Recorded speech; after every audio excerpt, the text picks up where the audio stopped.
Knicks family, what's poppin'? It's your boy. Tonight, we got a special one for you, ladies and gentlemen.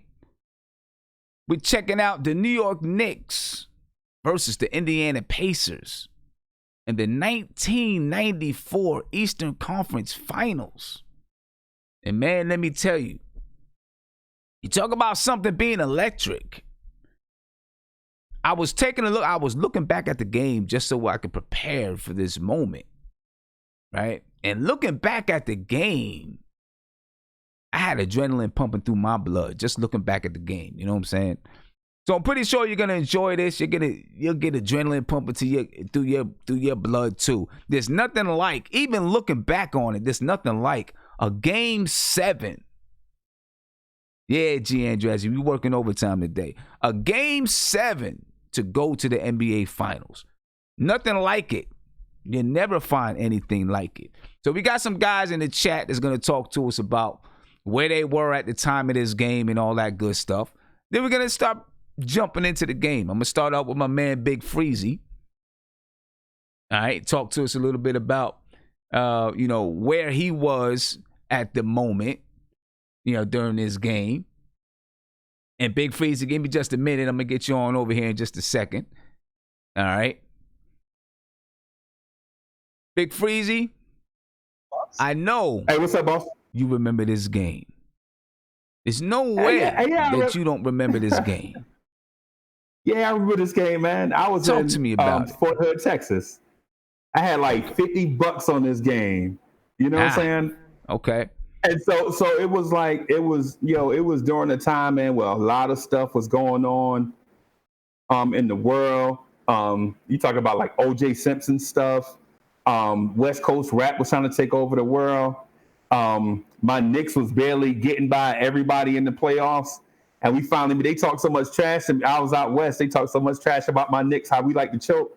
And we finally started getting over the hump. So it was an exciting time for me. Yeah, man. This was, look, the Knicks to go to the NBA Finals was, that was all that I could think about or wanted. And obviously this year, they were expected to go to the finals this year. Right. Michael Jordan was no longer playing, right? Because he retired. Right. The Knicks had been beating on the door against the Chicago Bulls for years. Yep. Look, they played them in the first round, lost. Right? Second round, lost. And then they were taking them to Game 7s. And they went all the way through. First round, second round, finally the Eastern Conference Finals. Yep. You know what I mean? And, no Michael Jordan. It was like, if you can't do it without Michael Jordan there, then it's probably not going to happen for you. You know what I'm saying? At least getting out of the Eastern Conference Finals. This was the time to do it. They had to get out of the Eastern Conference Finals. Man, they had to. And it was yeah, go ahead. Oh, and the year before, I don't know if you remember, but the second half of 93, the Knicks got scorching hot down the stretch. And so we thought that might be the year. Right. And then so we run up against the Bulls. And, you can't play the referees, the league office, and the Chicago Bulls all at one time. And we took them to a Game 7, though. We took the Bulls to a Game 7. As a matter of fact, we beat them by about, I think, the last game we reviewed was the 1993 Eastern Conference Finals Game 6. Right. And the Bulls looked overmatched. Remember in that game, the Bulls looked overmatched by the Knicks. They looked overmatched. Jordan looked tired. Right. You know what I'm saying? The Knicks won by like 14. And we were like, okay, they about to take them out. Obviously, they go back to Chicago and they couldn't get it done. And I wish was if we could just steal one in Chicago, if we can get this series back to New York, then we could beat them. You know what I'm saying? It just didn't happen. You can't beat the commissioner and the Bulls and the referees and all that stuff, man. But it's water under the bridge now. But looking back on it at that time, if you was a Knicks fan, man, you felt like the biggest underdog in the biggest city, which is an odd place to be. Yeah, man. You know what I'm saying? No doubt. But let me find. I want to find out where Guillermo and Nick was at this time too. Guillermo, where were you at this time, Nick? I'm about to unmute you as well. Last valuation. Well, I mean, I know it's because obviously stock market. Hey, Guillermo, you there? But the reason why I say is I'll get to Isaiah because these guys, I don't know what these guys doing. They talk about the stock market. Go ahead, Isaiah. What's going on, man? I don't know where you've been, but were you around during this time? Man, Sam, I remember that game like it was yesterday. Yeah, it was right. 1994. Yeah, right. You was not you were what? How old are you now? I was 20. I'm 26. And wait, when the game happened? Yeah, right. It happened in 1994. It happened in 1994. What month? What's this? Like May or June? Okay. I was born in September, so I was about 7 months old. You was born in September of what? 93? Yep, 93. Yeah, you don't remember the game. I watched the game though. Now I watched it. Okay, but you don't remember what you were doing. Like you don't know how it felt. Let me be quiet. But I was probably like, I was getting some milk somewhere, maybe. Yeah. Yep. Guillermo, what about you, man? I'm gonna have everybody unmuted. Everybody's unmuted at this moment. By the way, hey, listen, man, don't try to disrespect because me and Joe are the same age, so we were about the same age. Yeah, he don't remember it either. Guillermo, what about you? Wait, hold on, Nick.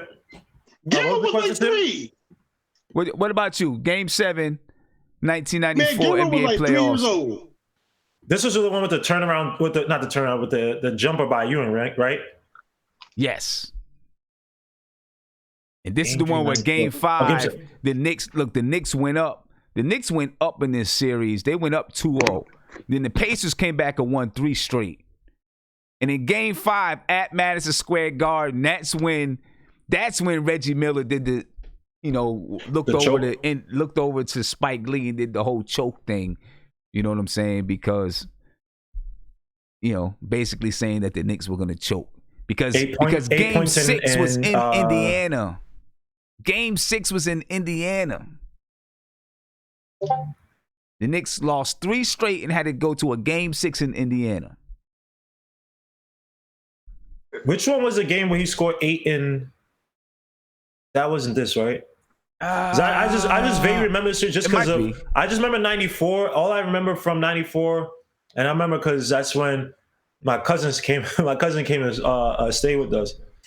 And she doesn't give a damn about basketball. She like we were just hurt when the Knicks lost. Because I just remember the finals with the Rockets. Game 6, Starks went off, but in Game 7, Starks went 2 for like 17. And I remember the Knicks having Aguirre and Harper on the bench, who could have came and replaced him, and they just never utilized those guys correctly. But I don't remember. I mean, I know other series. I just remember the Ewing shot. But growing up, like, so I had to go back and look at the games. But I just remember as a kid the Ewing shot. But this is the game where this was the game with the Ewing shot. Nick, what about you? I'm not sure how old you are. What about you? I'm 34. Okay, so you. So around this time, I was in Trinidad, right? And so it was a national holiday every time the Bulls played. But those were some memorable games because I remember they did play New York games because Trinidad loves New York. But at the same time, they hated the Knicks because the Knicks and the Bulls always go at it. Right. So when it came to this game in particular, I saw most of it the day afterwards. Mainly I think they replayed the fourth quarter or something like that. So I don't remember like the atmosphere of the whole game because, like I said, anything Bulls was gold. I'm talking about no one was on the street, no nothing. But then next games, like there was nobody. I came from a betting family. No one bet on the Knicks at all. So it's interesting though. Yeah. Well, this is what we're gonna do, man. I'm just gonna play the intro that they did on that night as this game was getting going. I'm just gonna play the intro. I'm gonna ask you guys I know how I feel just listening to the intro. Right? I got goosebumps just listening to the intro. All right. But I'm gonna play the intro. And then, I'm going to come back to you, and here's Isaiah with his double echo junk. I don't know what he's trying to do. Oh, man. Then I'm going to come back to you after the intro. You got them cheap headphones from like the Connecticut Mall. Right. I'm going to go ahead and mute you guys out, and I'm going to play the intro. All right, ladies and gentlemen, what you're about to see, the intro of the Knicks, the 1994 Eastern Conference Finals. Not the intro to the game, but the intro as to how the series went down and the way things were supposed to be going down. All right? I mean, it should get you pumped up. If this don't get you pumped up, I don't know what to tell you, ladies and gentlemen. Let's get with it. They call it the NBA's second season. In truth, it is the real.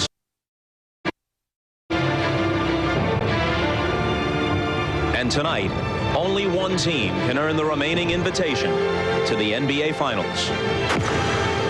The Knicks were supposed to get there, and they started out that way, taking the first two at home. But when Indiana responded in kind at Market Square, the series began to take shape, tied at 2. Still, it lacked artistry. It lacked theater. Game 5 changed that. Game 5 and Reggie Miller.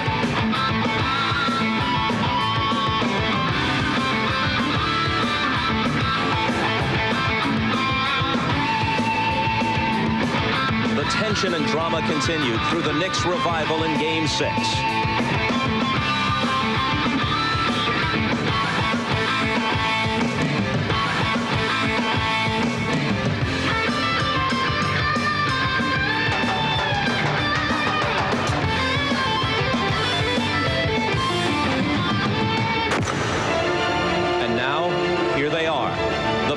In their 98th game, 48 minutes from an unexpected achievement.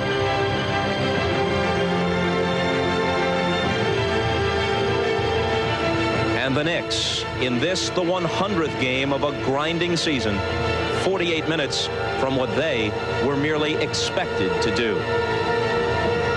48 minutes, beginning now.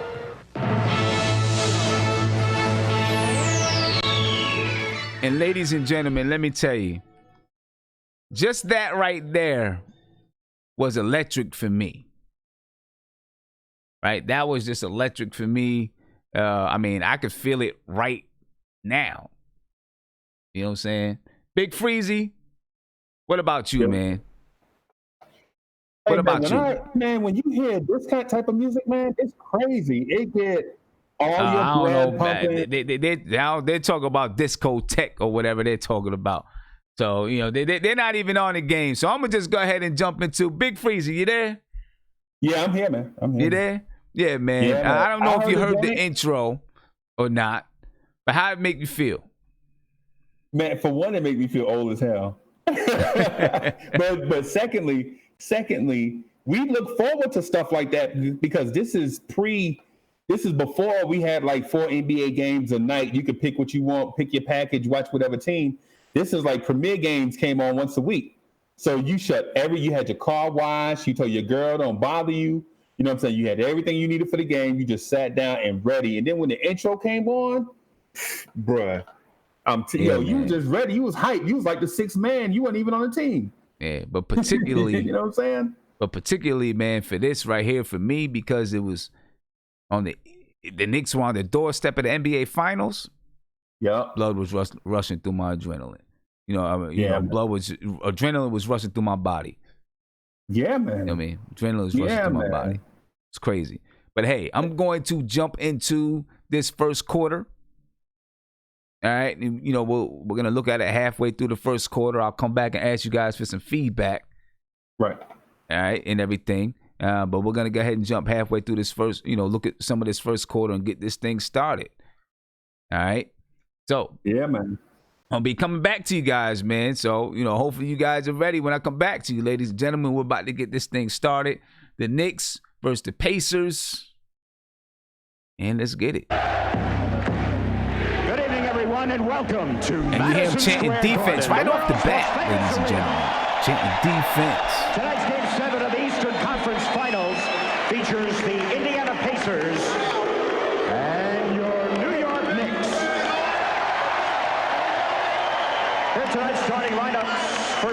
Pacers. At guard at 6'3" from Oral Roberts, number 3, Haywood Workman.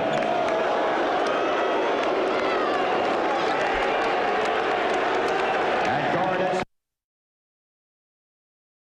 Reggie Miller.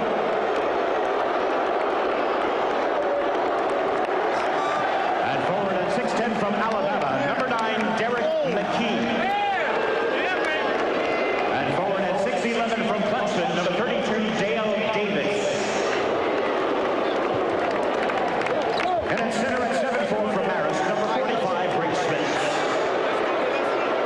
The trainer is David Craig, assistant trainer Kevin Johnson, assistant coaches Bill Blair, Gar Hurd, and Billy King, and the head coach, Larry Brown.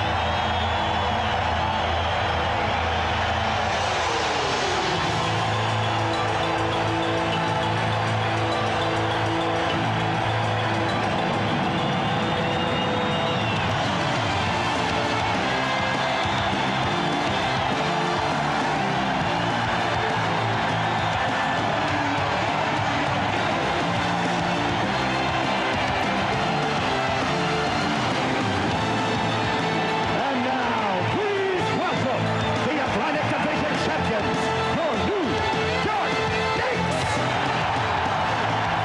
At guard at 6'5" from Oklahoma State, number 3, John Starks. At guard at 6'4" from Illinois, number 11, Derek Harper. At forward at 6'10" from Pittsburgh, number 54, Charles Smith. At forward at 6'9" from Virginia Union, number 34, co-captain, Charles Oakley. And at center at 7 feet from Georgetown, number 33, co-captain, Patrick Ewing.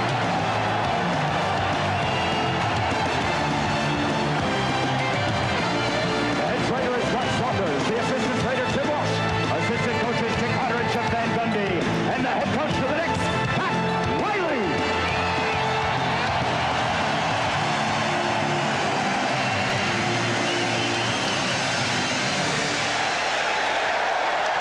For the 7th and decisive game of the series, we have double coverage on the sidelines. We are joined by Ahmad Rashad and Hannah Storm. Let's start with Ahmad. All right, thanks, Marv. I visited the Knicks locker room. It was very different than it was on Friday night, where it was quiet and very businesslike. Today, very feisty. Everybody appears ready to play. I talked to Patrick Ewing, and he agreed with Pat Riley by saying, whatever we did to get that intensity on Friday, we will have to have it here today. I also talked with John Starks about the motivation, even though this is Game 7. He said the motivating factor is that if we lose, we are eliminated. He said that's motivating enough. Now, for the Pacers side of it, here's Hannah Storm. Thanks, Ahmad. Well, the Pacers did not have a practice yesterday and said they had a team meeting. They talked about the fact that they came out flat in Game 6 and they want to be more aggressive today from the start, both offensively and defensively. But the key adjustment is this. Reggie Miller, who usually buys his time, paces himself, and gets his teammates involved in the offense early, told me that he's going to come out shooting right away and be aggressive on offense and hope that he has enough left should they need his fourth quarter heroics once again. Mark? Thank you, Hannah. The officials, Jake O'Donnell, Mike Mathis, and Hugh Evans. Before this season, the Knicks had not played a 7th game at Madison Square Garden. In 20 years, they now have done it 2 series in a row, including a victory over the Chicago Bulls 2 weeks ago. Patrick Ewing on the opening tip against Dale Davis. And Jake O'Donnell did not like the toss, and he says, do it again. Jake O'Donnell, the outside official, checking it out. Well, this time it's controlled by the Knicks, and now Mike Mathis apparently did not care for it. He felt that Dale, let's see, did he say, apparently stole the jump. Actually, Patrick Ewing stepped out of the circle and caught the tip, which is illegal. The man jumping up has to go make an attempt, touch the ball, but he cannot catch the tip either by himself or by his opponent. So after the erratic start, we are underway. Indiana controlling. Haywood working. Played by Derek Hopper. And right at the start, an illegal defense is called on John Starks, who did not clear out with Reggie Miller. And even though Hannah Storm telling us before the game that Reggie wanted to get off, the Pacers normally go inside to Rick Smits early to get some scoring from him. And really, he has hurt the Pacers in the last two ball games because he has rushed things and turned the ball over. It's okay if he gets good shots. That'll help the Pacers. Workman had it knocked away by Hopper. Workman on the recovery. And it is a jump ball. They tie it up. Derek Hopper had 5 steals in Game 6 at Market Square, including a big one down the stretch. Hopper got a piece of that ball. So important for the Indiana Pacer point guards to get as much penetration as possible to break the Knick defense down so they can create shots for some of the other players rather than just either go inside to Smits or stand around the perimeter. Well, Patrick Ewing says it's me on the tie-up. He would like to go against Haywood Workman. And Mike Mathis said, okay. And this time Patrick jumped and touched the ball. It's okay. So the Knicks to the front court for the first time. Oakley, led by Davis. Starks, guarded by Miller. And an illegal defense against Indiana, a most unusual start. That was Derek McKee dropping down below the free throw line for a 2-point. Can you imagine the nervous energy that had to be going on? The players had to be feeling at this point in time, ladies and gentlemen. As you see Ewing take it in, kick it back out. Starks back to Ewing, and Ewing knocks down the little mid-range jump shot. And listen, Ewing had that jump shot. That jump shot was money. He later in his career he started knocking down that shot more and more. You know what I mean? As he didn't have the same athleticism and all those type of things, but. Just imagine the nervous energy. Game 7 of the Eastern Conference Finals. You lose, you go home, you win. You're playing in NBA Finals, man. That's crazy. Let me get it back to, as Patrick Ewing gets fouled, is going to go to the foul line. Let me get back to Marv Albert, ladies and gentlemen. So far by Patrick Ewing as you get good post-up position and then a very quick move as Rick Smits getting way out of position on the play and Dale Davis coming over to help out, and as Dale Davis grabbing the shoulder of Patrick Ewing and a flagrant foul being whistled against Dale Davis. Officials ruling that he did not really make a clean play on the basketball, just trying to take the body of Patrick Ewing. The officials are taking command right at the start. Patrick Ewing hit 9 of 9 from the line the other night in Indianapolis. Flagrant foul charge to Dale Davis. We've had 2 illegal defense warnings. We had some unsettling moments on the opening tip. We've played only a minute 18.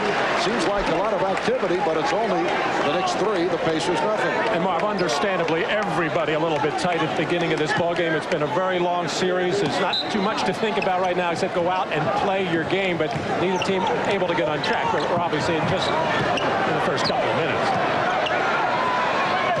Smith being fronted effectively by McKee, and Smith able to shake loose, kicked out of bounds. Last touch by Indiana. Well, Charles Smith has done most of his damage against the Pacers in the first quarter, and the Knicks have looked for him in post situations and in transition posting up.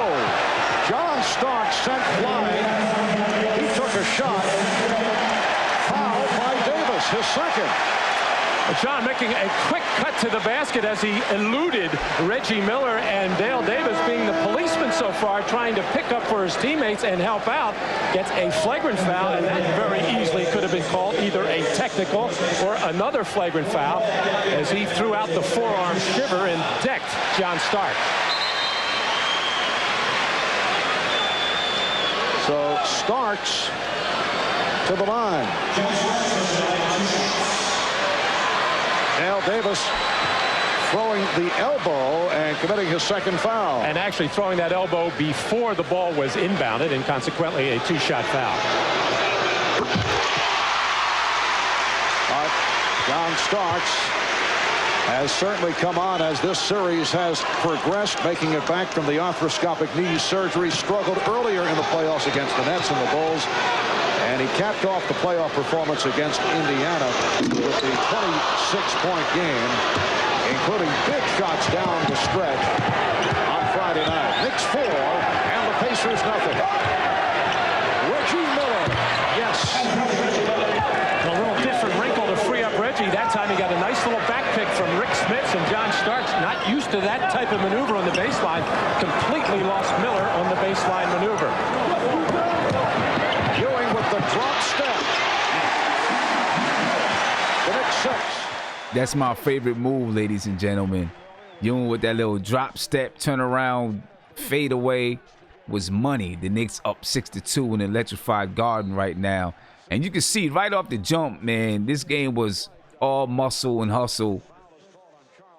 Right off the jump, you know, I mean, you seen Dale Davis get a intentional foul called, flagrant foul called, you know, right off the tip. You know, that's that nervous energy, but that's the type of teams these guys were. They didn't like each other. Rick Smits, man, that guy, he used to make me mad. I didn't think he was supposed to be good, but, and I'm only saying that because of the way he looked. And Oakley knocks down a little mid-range jump shot. Again, Oakley had that mid-range jump shot. He shot it like a box, but he had that mid-range jump shot, ladies and gentlemen. He had that mid-range jump shot. Charles Smith, I don't know, man. You know, I don't know, man. The year before, 1993, he blew it for us. Couldn't make a layup against the Chicago Bulls. Yes, he had some moments, though. I'll give you that. I'll say that. He had a couple of moments. He gives you a lot of different things, rebounding, defense, and assists, but he's got to get you some points as well. Anthony Mason has come on for Charles Smith. Anthony Mason fronting Derek McKee. They double up on McKee. And a foul is called. Antonio Davis hit by Charles Oakley, and it looks like Antonio Davis is hurt. Antonio Davis has been banged up right throughout this series. Here's another look at the pass to Antonio Davis. Well, the whole front line of the Knicks scrambling around trying to pick up McKee as Mason was fronting. They did a good job of recovering, and he almost stripped by Oakley. But Antonio Davis feels that the Knicks have been intentionally hitting him on the top of that sore right hand, and he keeps saying, if they do that one more time, he never finishes the sentence. Well, you can see why he is upset, though. It has been a very sore hand that he came into the series with. To look at it, also bothered by a sore right elbow. Not from wear and tear dating back to the preseason, but he was upset with Charles Oakley, who got him in the elbow a couple of games back. The Knicks 8 and the Pacers 5. Antonio Davis coming on for Dale Davis, who picked up those 2 early fouls. Mason played by McKee. Oakley sets the pick. Hopper with a bullet pass to Ewing, who is rejected by Antonio Davis. Here's Reggie Miller going at John Starks, and he's fouled. Well, another good offensive sequence by the Knicks on penetration by Derek Harper. Finds Patrick Ewing, but goes up here for the jump hook and loses the ball down his wrist, and able to knocked out of there by Antonio Davis to send Reggie Miller running off, and he's just going to take it right to and through John Starks, at least trying to draw the foul, and he did. Starks called for his first.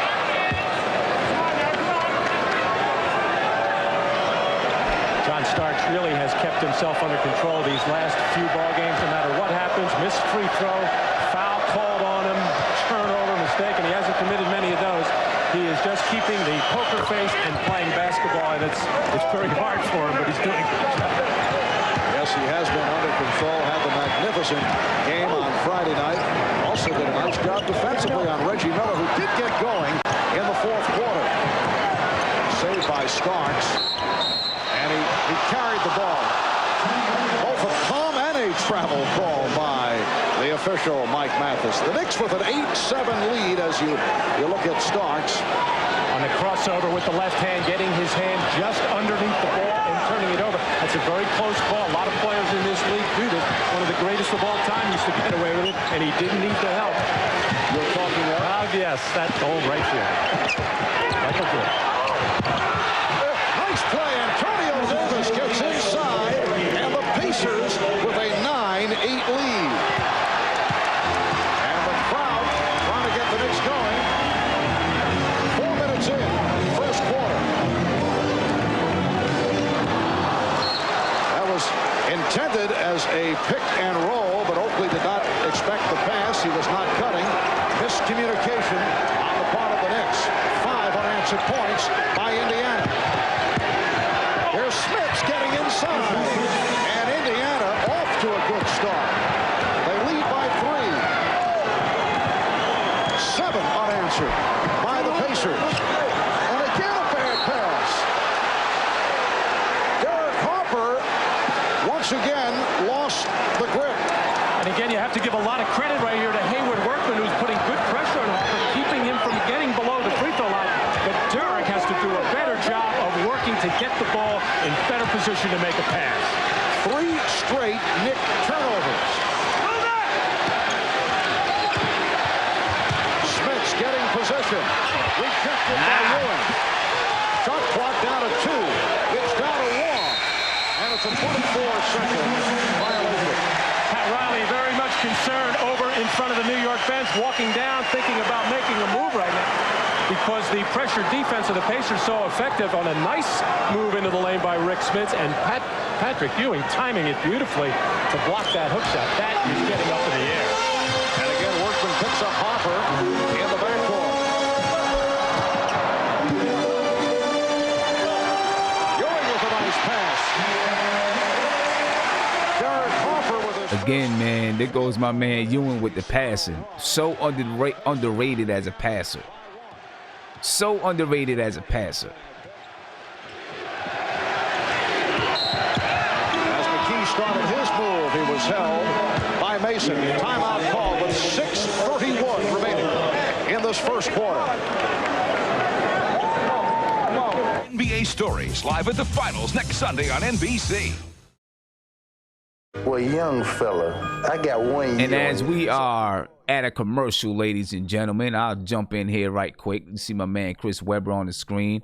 I want to talk to my man Big Freezy. Right, as we're waiting for this game to come back, and we'll join the game in progress. All right, so I'm gonna get to my man Big Freezy, and then Big Freezy, I'm gonna come to you real quick.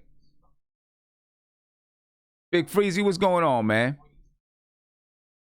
Yeah, so all right, so we've seen a few minutes of the first quarter, right? And we're gonna bring the game, in progress as we we're gonna get down to about 2 minutes into the second quarter when we get back. But how was you feeling so far about the game? They started off with loads of nervous energy. And can you turn that down in the back for a second? Yeah, so Okay. They had loads of nervous energy, man, to start the game. How was you feeling, though? Man, the same as I'm feeling right now, man. Everything is contested. You got to work to earn everything during this game, man. Everything. You got to work to get your pass off, to get your post entry pass off. You got to work to make sure that you cut on time. People clutching and grabbing, fighting for position. Man, the Pacers made you fight for everything. And then when I look back at it, they just like a mirror image of us. You know what I'm saying? We made them fight for everything.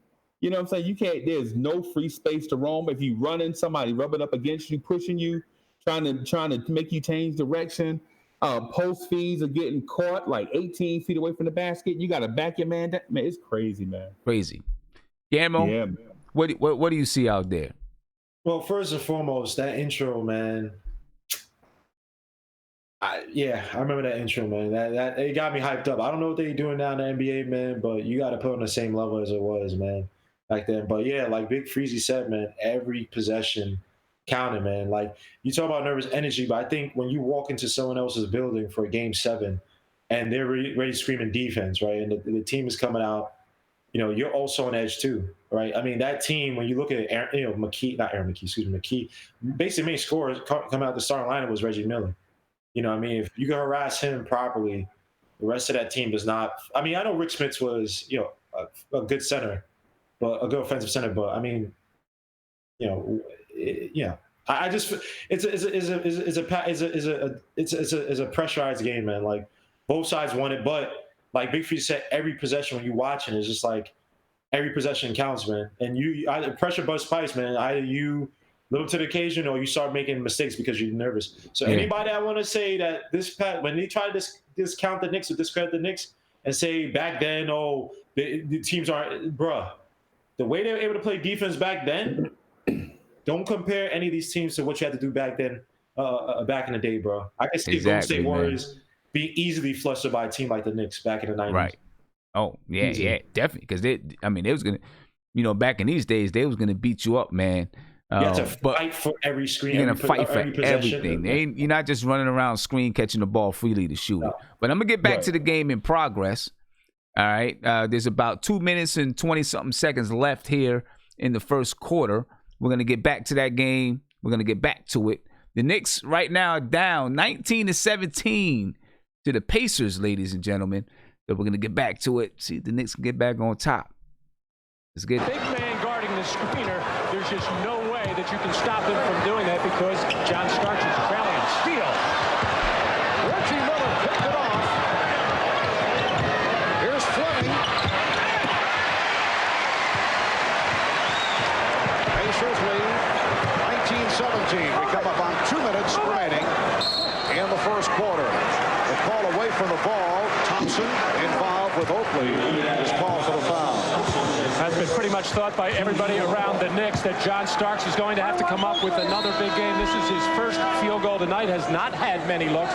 He has now got himself up to 13 for 26 in this series from beyond the arc. And you can see how he has turned it up after the quiet time the first 5 games of the series.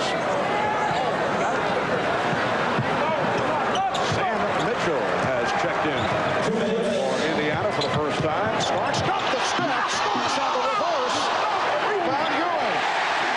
And the game is tied at 19. John Starks, though, showing that little extra hop, the drive in the legs that we have not seen since the arthroscopic knee surgery. And you could hear the roar from the crowd as he made that explosive move. Traveling violation on Antonio Davis. And the crowd getting all involved as John Starks. This is what they used to see before the knee injury. And just that penetration, even though he didn't make the shot, drew the defense so Ewing could clean up. Starks for 3. Yes. The Knicks 22. The Pacers 19. Well, John Starks has this crowd going. We approach 1 minute remaining first quarter. Lunging out as he set the screen, and he's called for his first.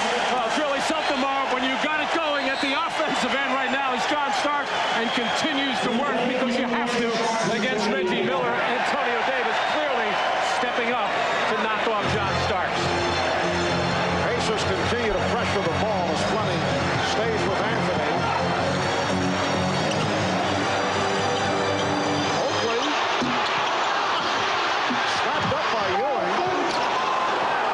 Thompson and Byrne Fleming fighting for that loose ball. Mitchell for Thompson. Thompson guarded by Ewing. Miller posting up. Reggie Miller with a fadeaway. Rebounded by Sam Mitchell. And knocked out of bounds. Last touch by the Knicks.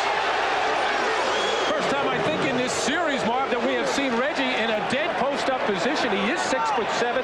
He's going to be taller than most of the guards he is defended by. He probably should do it more, and he looks pretty good doing it.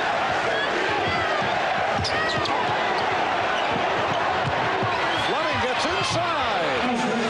Vern Fleming, who loves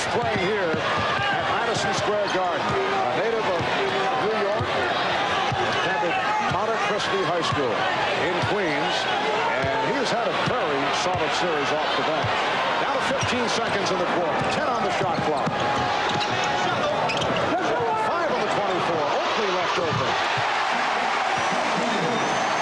Charles Oakley with his third field goal. He has 6. Knicks by 3. Final seconds of the quarter. Mitchell line drives it. Mitchell drills it. And here is Starks firing it down. That's the end. And yes, ladies and gentlemen, the Knicks scraped out of that quarter to hold a 24-23 lead. Obviously, it wasn't easy, right? But you seen the fight, you seen the battle, every single possession like it was the last possession they were ever going to play. That's the way that these guys fought, ladies and gentlemen. And we're going to rejoin the game with about 6 minutes or so left into the second quarter. 8 minutes left in the second quarter. The Knicks up 30-28. Let's rejoin the game in progress.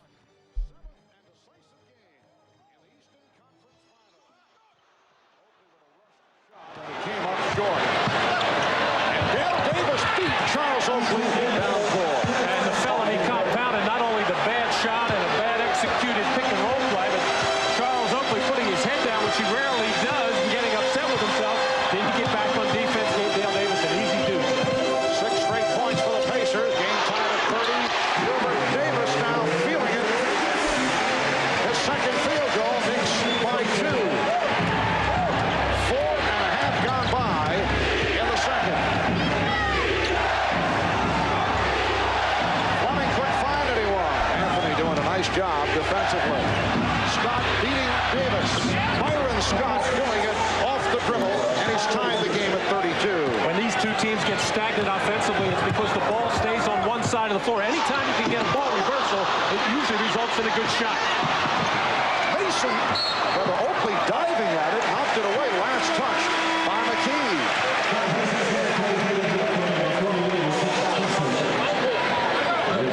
That dive by Oakley is one of those hustle plays that the Knicks and Pat Riley talk about all the time. It saves a possession, gives New York another chance, and Charles Oakley leads New York in that category by a wide margin. And the Knicks, as you see, doing it off the offensive boards. Already 10 rebounds on the offensive end after struggling in 2 previous games. Davis finding Smith. He lost it.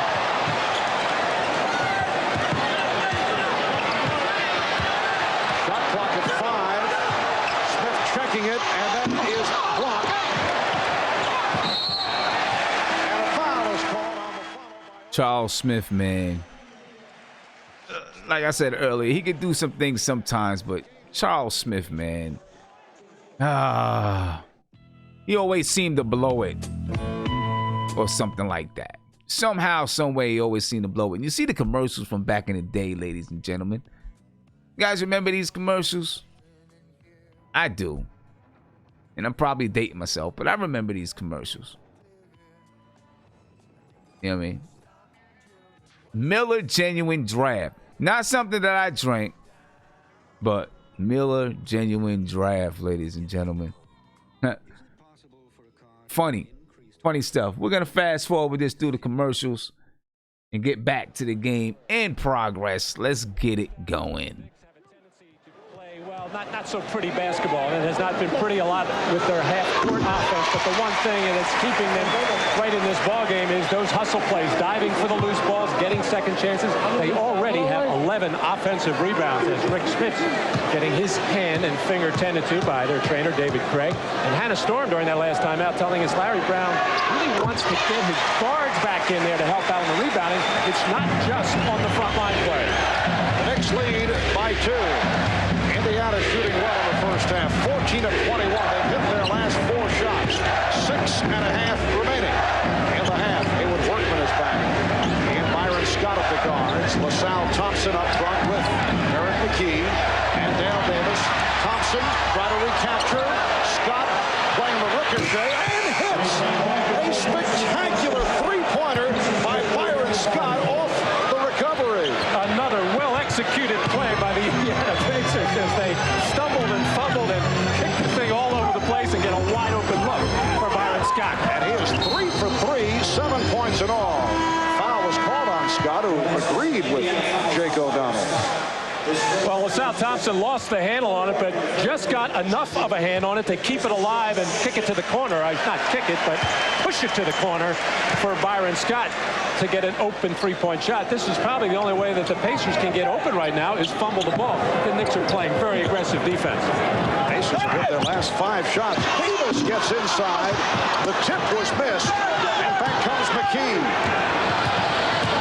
Looking at Scott on the wing. And here's Scott eluding Davis and draws the foul. And Hubert Davis having a very difficult time with the veteran of 3 Los Angeles Lakers championship teams under that man, Pat Riley, Byron Scott. Byron suffered the bruised hip back in Game 3 in a collision with Charles Oakley. His playing time has been affected recently, but he has come out firing here in game number 7. And it looks like a new backcourt about to step on for the Knicks. Derek Harper and John Starks coming on. Well, Byron did not play at all in the second half of Game 6 after an ineffective first half. And Vernon Fleming, who played very well at the point guard position during the first half, got those minutes as the shooting guard. And, of course, it didn't work out. Byron was asked what was going on, what was the problem. Was he injured? He just said, coach's decision. He's a veteran. He's been around a long time. He knows the right answer.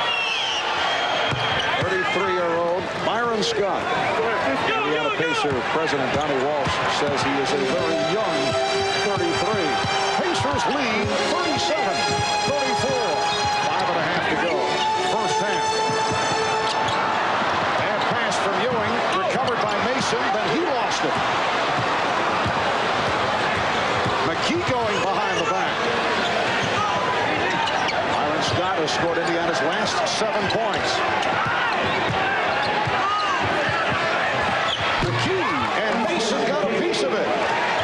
Pacers on fire in the second quarter. They've hit their last 6 shots for 70% shooting for the game. And they're up now 39-34. Indiana's in 16 of 23 from the field. Derek McKee with his second field goal. He has 4 points. He's opened up a 5-point Pacer lead, and the Knicks call for a 20-second timeout. Look at that starter jacket. Starter was the thing back then. You know what I'm saying? It surprised me when they went to Walmart. I guess their sales got low or whatever it was, but starter, ladies and gentlemen, starter. Then on to Market Square in Indianapolis. The Knicks with a playoff record low 68 points in Game 3. Last Monday afternoon, Pacers won at 83-77. Reggie Miller with the 31 points. Did it for the most part at the foul line.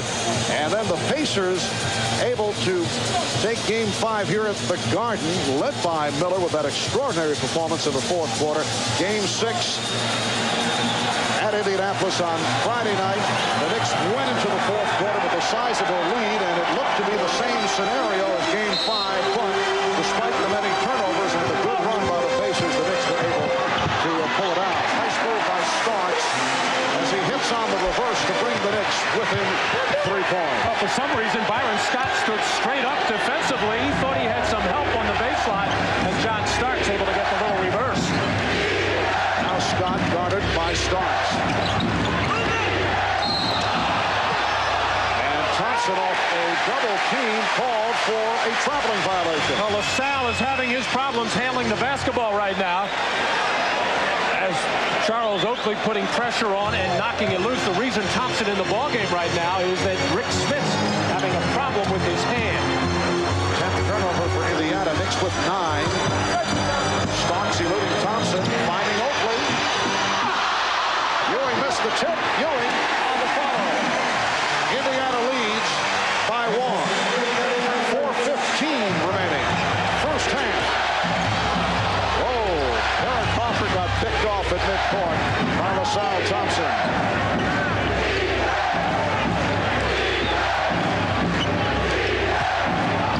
Dale Davis. Gotta go glass. Came up short. Starks had a 3-on-2. Indiana with a good hustle to get back to break up the fast break possibility. Hopper for 3. And back come the Pacers. Workman pushes it down. Sets up Scott. Scott eluding Stars. Oh, Byron Scott once again able to drill it. He is 4 for 4. He has 11 points. And the Pacers have a 3-point lead. Ewing not able to handle the pass. Scott looking for the shot. Goes for the drive. Byron Scott again. Byron Scott with a sensational second quarter. Maddie's pulling a Reggie Miller here. Byron Scott. Byron Scott. You see John Starks clank it off the top of the backboard. Byron Scott is cooking the Knicks down by 5. John Starks knocks down that one, though. That was needed by the New York Knicks. It was needed from John Starks. People start getting a little bit anxious at the Garden, ladies and gentlemen. The Knicks down by 2 points. Knicks crowd getting anxious, and it's early. But in these type of games, man, when you get down, the defense, and we'll talk about it at halftime, the defense is so good. You're scared to get down. Scared to get down, the defense is so good. Let's watch this Nike commercial. My man, Chris Webber. Talk about my shoes, my shorts. I dunked on them, and I was like, there, nah, there you go, nah. And by that time, they went down to score the layup, but that's all I remember from that game, dunking on him. Because he was an older kid, man, he used to talk about me, try to dog me, but I wonder where he is now, man. Because I want to just say, I dunked on him. Yeah. Bragging, he dunked on me. C-Web, ladies and gentlemen, C-Web was the truth. No doubt about it. You know what I'm saying? C-Web was definitely the truth. The Fab Five, they was serious. I know C-Web called that timeout that they didn't have, but hey, let's get back to the game, man. Byron Scott, 13 points in the first half, 5 for 5 from the field. Let's get with it. Trying to get Patrick Ewing the ball in deep. He hasn't been able to get the ball in deep, so he wants him to come off the pick a little bit wider with a bigger flare to try to get him the ball maybe a little bit further from the basket, but at least a chance to shoot. Marv?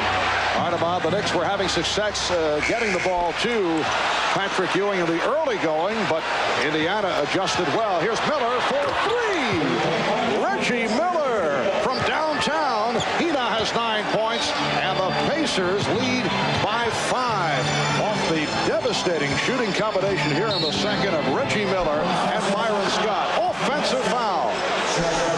It's on Ewing. That is his second. Well, Reggie Miller setting up here after one of the rare offensive rebounds by the Indiana Pacers. The Knicks have had the best of it in that department, but a lot of times, in the case of John Starks, as Tick Harder extremely upset, but that's how a shooter like Reggie can get open. After that offensive rebound, you tend to relax, or after the shot is taken, and that's when a shooter can get open. Biggest lead of the game, Indiana by 5. Nice pick and roll. Antonio Davis had it knocked away. Last touched by Ewing. 12 on the 24. Minute 56 to go in this first half. And McKee will throw in. McKee up front now with Thompson and Antonio Davis. Miller and Fleming at the guard. Miller beats Starks but lost the ball. Couldn't get to it. Starks protecting the dribble. Starks accelerates. Starks pops it out to Ewing. Harper is open. Yes. Indiana by 3. Miller tries to break down. Harper back. Miller not able to hit. He caught the Knicks on the transition but could not convert. Smith wide open. Good look from Oakland. And the foul call.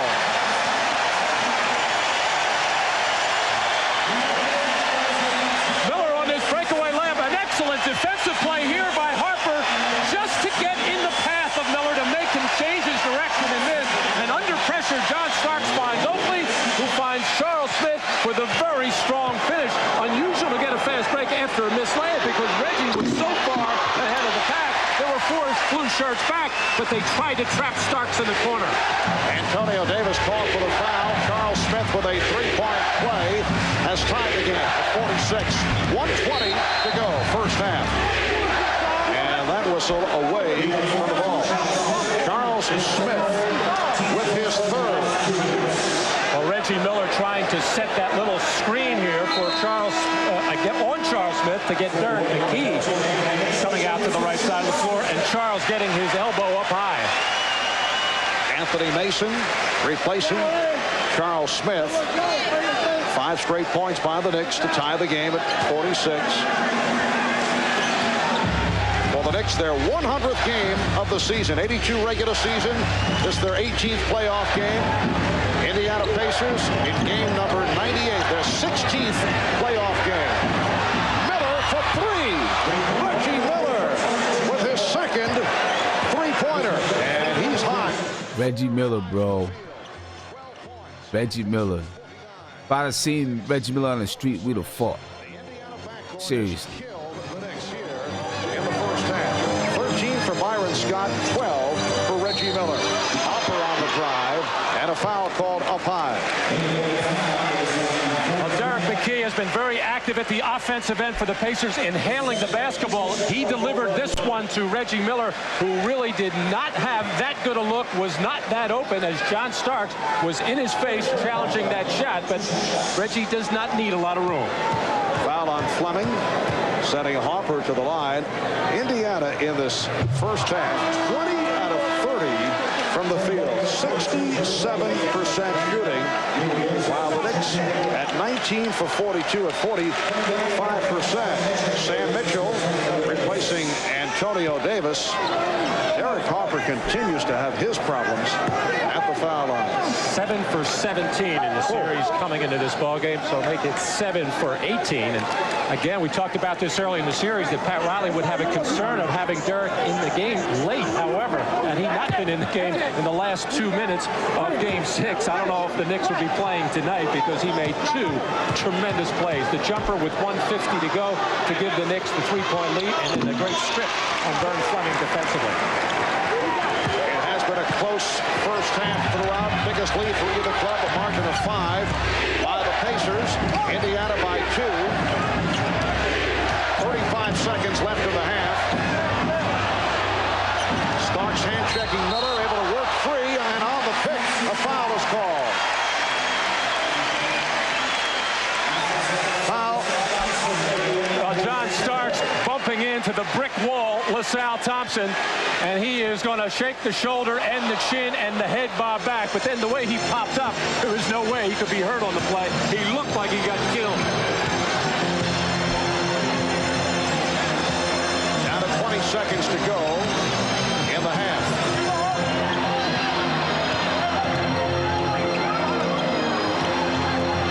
On the shot clock. Traveling violation on Mason. And it will be Indiana ball with 9 3/10 seconds remaining, but first a 20-second timeout being taken by Larry Brown. Well, the winner here tonight will move on to face the Western Conference champion Houston Rockets. It will be either the Indiana Pacers or the New York Knicks. And I'm afraid to look back at that Houston Rockets finals, man. You know, I might look back at some of it. We might go back and look back at some of it, but man, I wanted that championship so bad. So bad I wanted that championship. That was the time to do it.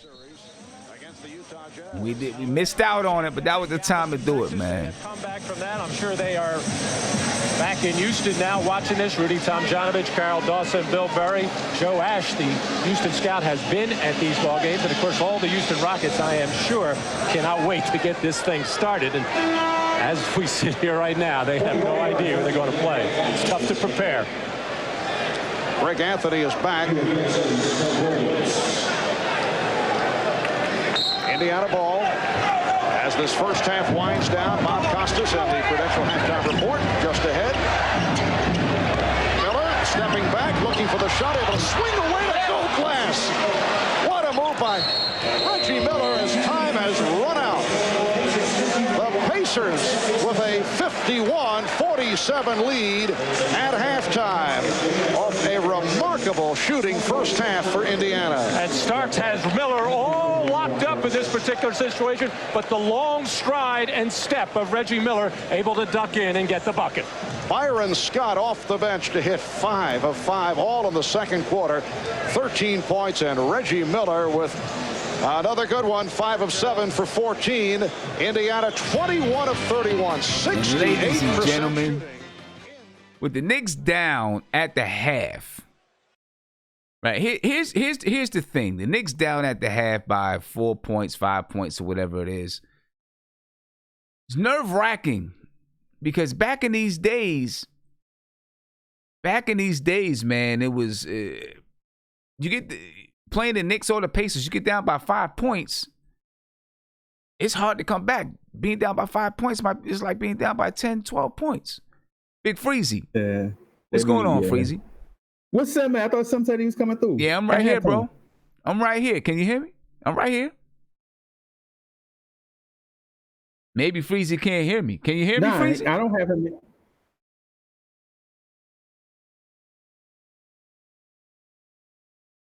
Guillermo, can you hear me? I can hear you. Can you hear me? Yeah, I can hear you. Freezy can't hear me for whatever reason. Hey, Freezy, did you mute yourself by mistake or something?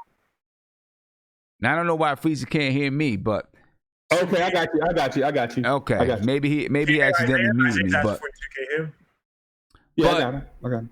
What's up, Sam? Freezy, back in these days, and anyone can answer it. I don't know about Isaiah. He looks like he's asleep. But back in these times, man, if you were down by 5 points, a lot of times, I mean, that's like being down by 10, 12 points. It was a wrap. That's a scary moment. It was a wrap because the other team was going to get the ball and run their offense, all 6 options, and run that shot clock down. And don't let them miss and get an offensive rebound because they was going to start all. They're going to point guard, going to back it out, and going to run the play and run all six options through the play. Right, man. You know scary moment. You know, so at this point, the Knicks are down 51-47. You know, and I was just one of those people that always felt like something bad was going to happen. So, you know, I made my mind like, man, this thing might be done. I don't know if they can get it done. You know what I'm saying? Scared to death because they're down 4 points. But 4 points was a lot of points in these days. It was a lot because we didn't depend on the 3-point shot like we do now. Exactly. You know what I'm saying? You didn't have the same kind of, you just wasn't as lethal from the 3-point line. The defense was so it was such a hardcore defense. You knew it was going to be a battle to get back. And you know what else, Sam? Our team didn't have a Michael Jordan or somebody like that could score points in bunches. Right. So whenever we got down, we was like, oh man. Right. You know what I'm saying? I hope Starks get hot. Or get the ball to Pat, man. Get the ball to Beast, man. Just you know what I'm saying? Right. And then but with Beast, if Beast missed, then you got guards and forwards trying to rebound because your center just shot a jumper. And anybody who ever played basketball know what that's like.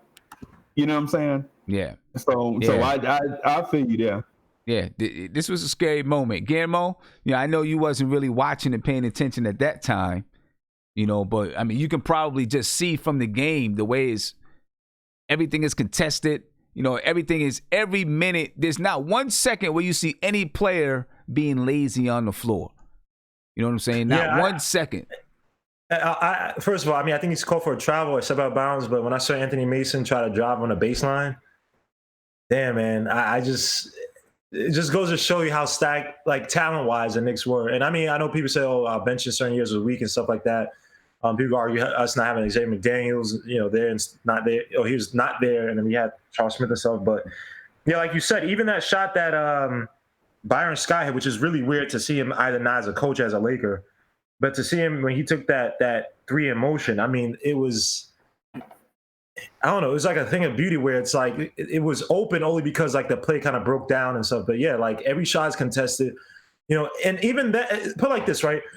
And I'll be quick. The teams of today, they get the 3-point shots because of two things. One, the NBA wants the pace to be quicker because they want more scoring. Like the NBA, like Silver and David Stern both basically said they want there to be more scoring in the NBA. And then two, and because of that, you can't really hand check. You can't really play defense like you want. So now you could do all these stupid little tricks here and there to draw fouls or act like you've been touching that stuff. But, imagine guys trying to shoot threes back. If you're shooting threes back then, you were like a specialist or you had to been on, because we're not going to waste a lower percentage, what they presume to be lower percentage, given the defense's type of shot, for something we get if it's mid-range or whatnot. Like, I even saw Oakley take that shot that was close to the three.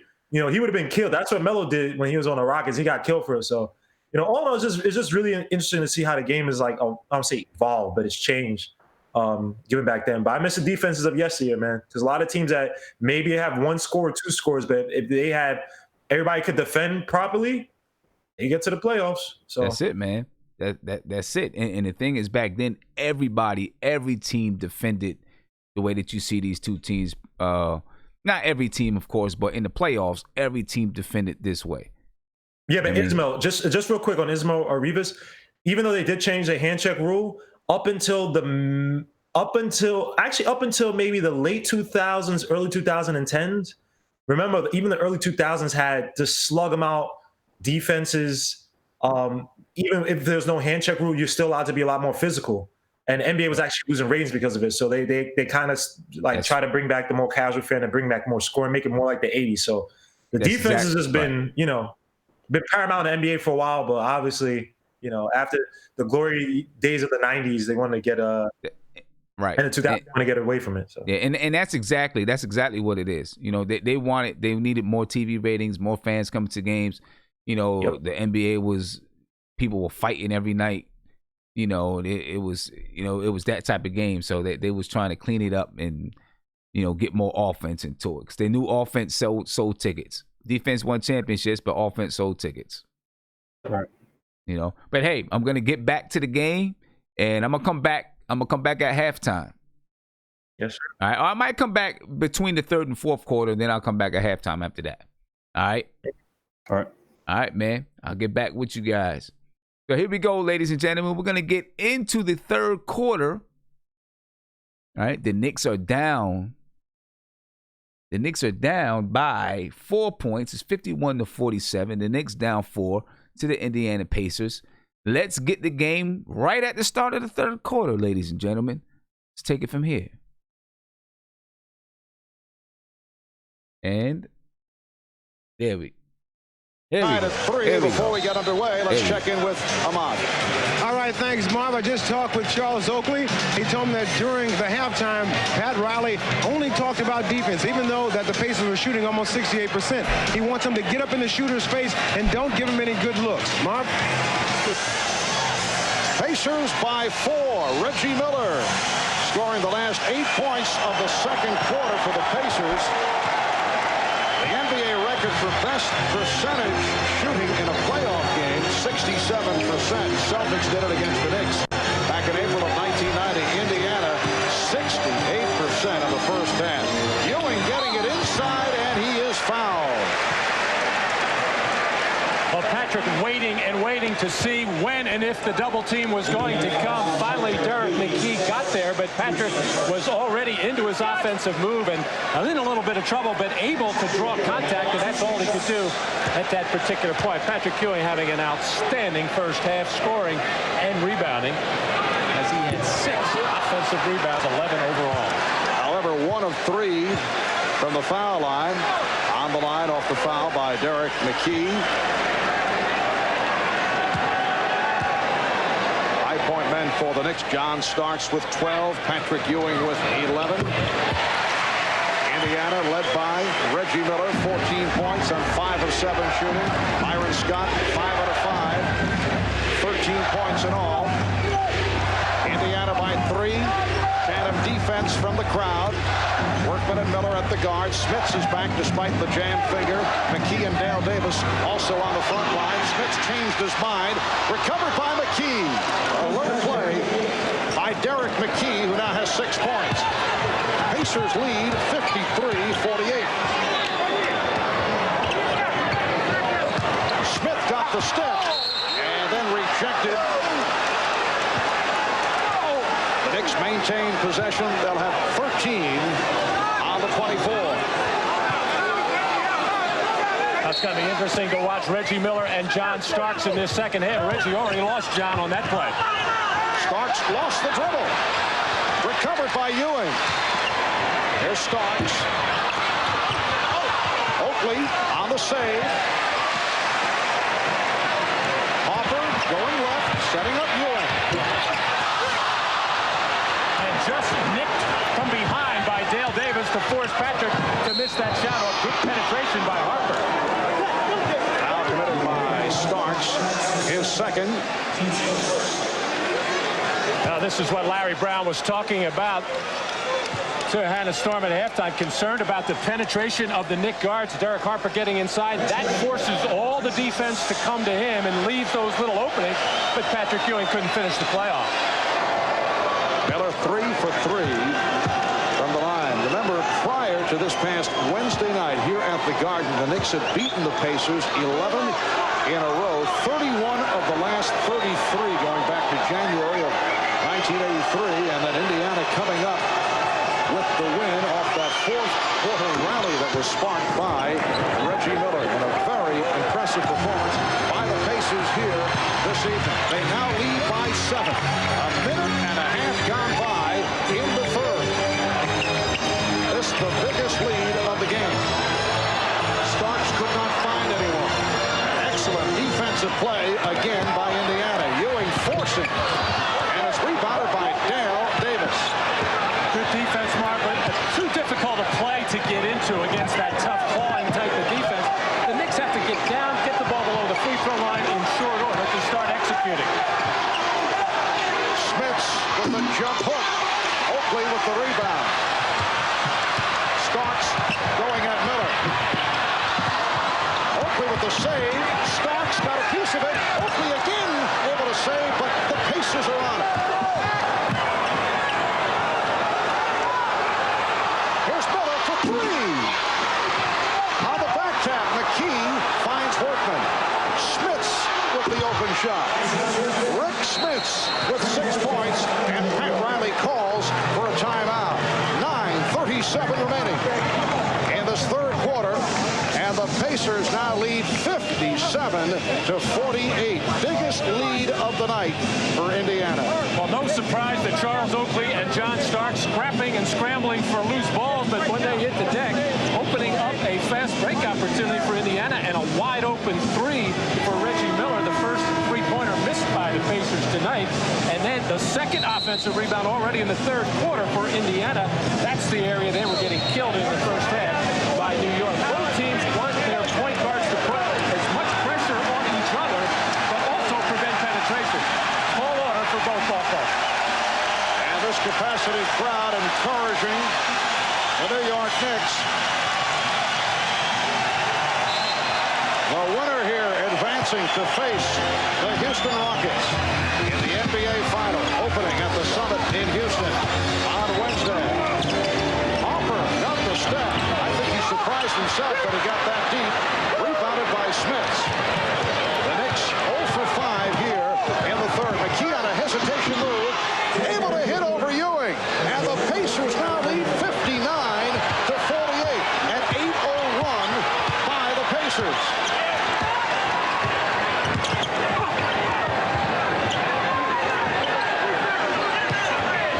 Starks. Again, the Knicks try to penetrate, cannot hit. Now Starks finds Ewing. Lost it. Miller against the backpedaling Harper. Crowd wanted to travel. Wild end-to-end basketball now. And there must be some kind of foreign element on that ball right now. Patrick Ewing can't hold it. Reggie Miller has problems as well. Charles Smith able to spin in to cut it to a 9-point Pacer advantage. Workman does not like the hand checking from Harper.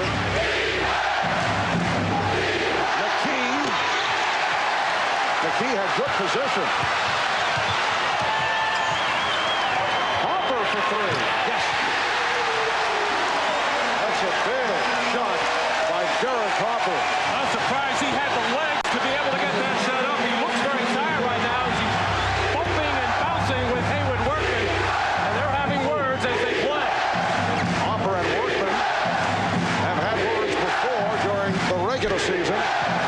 McKee. And a blocking foul, offensive foul, called on the Knicks. Well, Derek Harper has been trying to create things off penetration, get into the lane and score himself or dish off. This time, for whatever reason, just launched a three. Really not the kind of shot that the Knicks are looking for. Lucky to get that one down as Harper continues to hand check, almost like two boxers just poking away at each other. And Hayward Workman taking exception. Foul was called on Ewing, his third. Ewing fronting Spence.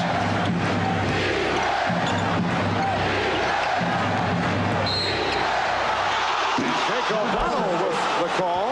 Again, it's against the Knicks. It's on Charles Smith. That is his fourth. Byron Scott now checking in, replacing Reggie Miller. Anthony Mason will come on for Charles Smith. 4 on Smith, who is 2 of 3 from the field. Reggie Miller getting a rest. 16 points for Reggie Miller.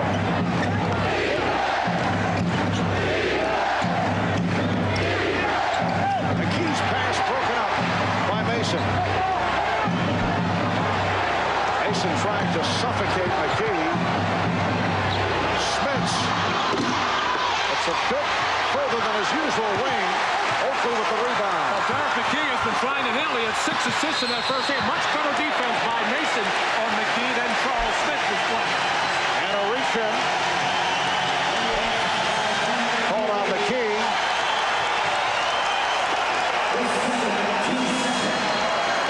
Indiana with their second team foul. Knicks with 3. We have played 5 minutes of the third quarter. The Pacer lead is 6. Every shot being fiercely contested at this point. Scott all over Starks. Harper for 3. And a loose ball foul on Oakley, who just shoved McKee. Oakley with the shove of McKee. Not a smart play by Charles Oakley. And Charles Smith going for every loose ball, going for every offensive rebound. And here is McKee struggling to try to regain possession along the baseline. The extra little shove by Charles Oakley. NBC News, now more than ever. Yep, we definitely don't want to see no news and nothing like that. Right, so we're going to flip forward and get back to the game. We're seeing enough news. We're seeing enough news today how it is. We don't want to see any news. Let's get back to it. I've done a lot of weird things. The only thing, it's a little different than in college. I used to get a new tie for each game in college. If we lost, I'd never wear it again. And it's gotten a little expensive in the pros. And also clothes, you know, I'd change suits or sport coats if we lost. But, you know, I'm a little toned down there. But basically, I would consider myself slightly nuttier than Reggie Miller. Slightly nuttier than Reggie Miller. He means that in affectionate fashion, I'm sure. And Larry feeling good about that jump shot by Rick Smits, giving his Pacers an 8-point lead. 6:10 remaining in the third. Off the double team, Oakley fouled as both Dale Davis and Derek McKee surrounded him. McKee called for that foul, his third. Let's go to Ahmad Rashad. Ahmad? All right, Marv, during that last timeout, Pat Riley telling his team to put the ball on the floor strong, try to play through the arms. And one thing that he warned his team about was do not let Byron Scott get off, which had to be strange for even Pat to say, saying that Pat coached Byron for all those many years. Marv? Well, Byron Scott, look out. Harper able to save. Byron Scott hit 5 of 5, 13 points in all. In the second quarter, has not attempted a shot in his short stint here in the third.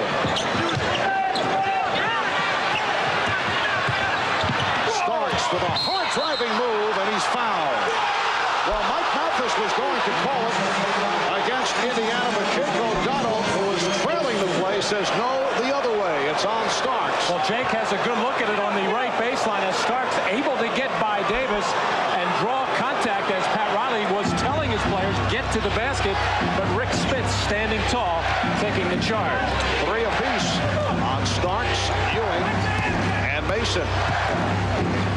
McKee has 3 for Indiana. Scott getting it off, and a foul is called. That is number 4 on Starks. So once again, John Starks paying attention to Pat Riley, keeping a close eye on Scott, who was 5 for 5 from the field in the first half. Pat certainly can recognize when Byron has that stroke going, which he certainly did in the first half. Reggie Miller ready to check back in. He came out relatively early in the third period in favor of Scott, I think, for a couple of reasons. Larry Brown wanted to see if Byron still had the hot hand, and I think he wants to jockey back and forth with these two to keep at least Reggie Miller fresh for the stretch run. And Hubert Davis, who had problems once again defensively going up against Byron Scott, has replaced John Starks. Hubert did hit a couple of shots, though. He was 2 for 3 in the first half. Byron Scott signed with the Pacers as a free agent last December. Said he got a call recently from his one-time Laker teammate, Magic Johnson, who said he couldn't believe that Byron could win himself another championship ring at this stage of his life. Here's Oakley. And the Knicks shooting has been very poor in the third quarter. Well, Magic Johnson just wanted to give a message and a congratulatory remark to Byron, saying keep that team together. He likes what they're doing. I think also Magic a little concerned that Byron might catch up in the World Championship ring department. Magic has already run out of one hand. The Knicks only 2 of 10 from the field here in the third. They're trailing by 10 points. And McKee's pass went astray. So the Knicks will get it back. 5 minutes, 8 seconds to go. In the third, Marv Albert, Matt Dukas, Ahmad Rashad, and Hannah Storm from Madison Square Garden in New York. 7th and decisive game of this Eastern Conference Final. And a foul is called. It's on Rick Smits, his third. And he is getting rooted out of there by Rick Smith. Way too much contact. Not so much with the knees and the legs, which you're definitely not allowed to do, but just pushing with 2 arms. And then Patrick Ewing with a little note of coaching to Hubert Davis. Wait till I set the screen to free you up so you can catch it in good position so you can throw it to me. Hubert moving too quickly. Smith sitting down, replaced by Antonio Davis, who is fronting Patrick Ewing. Davis has done a good job against Ewing. Now Mason gets down low. Mason to the fadeaway. And a loose ball foul is called against the Knicks. It's on Ewing. That is his 4th. And the Knicks are over. Scary, scary moments, ladies and gentlemen. The Knicks down 10 points, which feels like 20 or 25. And Patrick Ewing picks up a 4th foul. You're talking about being afraid and scared and feeling like this ain't going to happen? Oh, my gosh. Unbelievable. Starks, Smith, Ewing, all with 4 fouls. With a lot of time left in the game. On Ewing. Starks and Smith. Rick Smits returns. Well, Larry Brown sending Smits back in, hoping to... Make sure y'all smash that like button, ladies and gentlemen. Hit that like button. Subscribe to the channel. If you're new, you're just joining us, subscribe to the channel. Do stuff like this a lot. You enjoy it, man. Smash that like button and subscribe to the channel. Early in that third quarter and went to the bench, and the Knicks totally lost control of that ball game. It is a gamble at this point, but Patrick is going to have to be very smart at both ends of the floor and not pick up a cheap one. Biggest lead of the game, 12-point margin for the Pacers. Here's Ewing. Rebounded by Smits. We come up on 4 minutes to go in the third. Antonio Davis rejected by Patrick Ewing, and a reach-in foul called on the Pacers as Hopper was hit.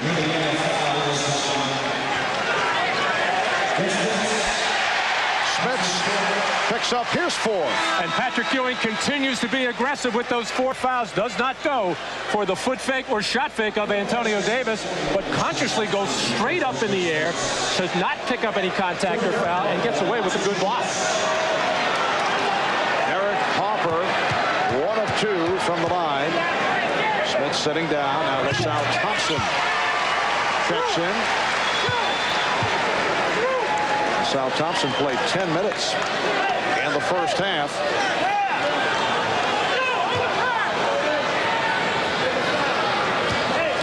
Knick offense here in the third quarter has been limited. It's tipped home. A break for the Knicks as Charles Oakley tipped it to get a three-point play, and the Knicks are now down by 9. Miller played by Hopper. Workman being guarded by Davis. And the foul is called. Hold on Hopper. That is his first. Both clubs are over the limit. So the Pacers are headed to the line. And throughout this series, Pat Riley has not felt comfortable with Hubert Davis chasing Reggie Miller. So he'll put Derek Harper or Greg Anthony, whoever the point guard is, on the floor to guard Reggie because of the quickness factor, because you have to chase him around so many screens. They don't feel Hubert Davis is good enough to do it. Of course, John Starks sits on the Knicks bench with 4 personal fouls. Reggie Miller is now 5 for 5 from the line. He has had another excellent game.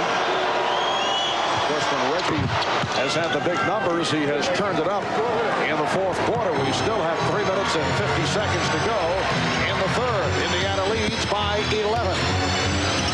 Hopper met on a double team. Frees up Ewing, who finds Oakley. Pacers 67.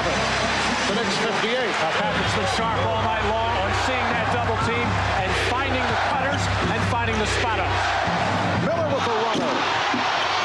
Ewing with the box out. Almost trapped. Oakley from Ewing. On the back tap, played by Davis. Davis shooting. Rebound Mason. Again. That's just a nasty, tough bucket by Mason. Just a nasty, tough bucket. You know what I'm saying? That's the masonry block. We need somebody like that. And the timeout was officially called. Well, nothing very pretty, just relentless offensive board work by the whole front line of the Knicks as Ewing, Oakley pounding in there, and Anthony Mason finishing off the play.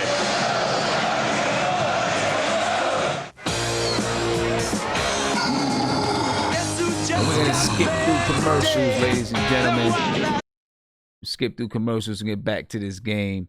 The Knicks coming back to the game with 2 minutes and 13 seconds left. The Knicks down 5. Let's get with it.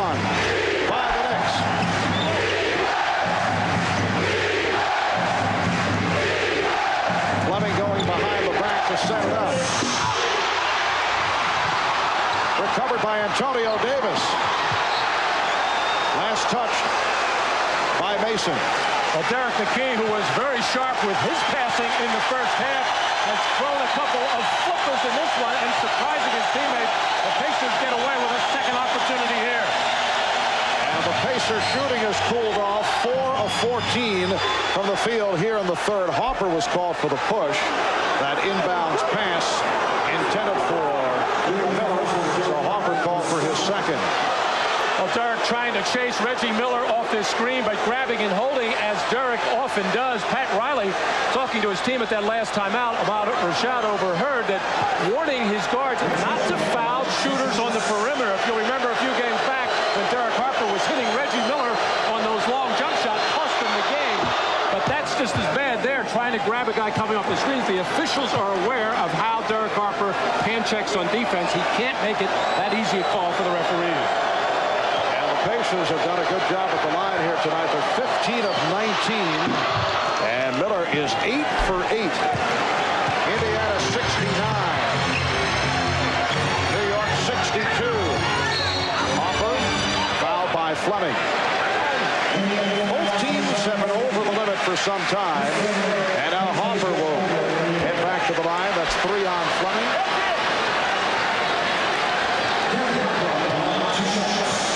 Veteran play there by Derek Harper. not real pleased with that last call as he grabbed Reggie Miller before the ball was inbounded. I think that time trying to see if he couldn't get a call coming back his way as he dropped his head, shoulders, and just barreled into Vern Fleming, and he winds up on the free throw line. Auburn now 3 of 5 at the line. Sam Mitchell replacing Derek McKee. It's funny, man. All these guys end up being coaches. Sam Mitchell's a coach. It's crazy.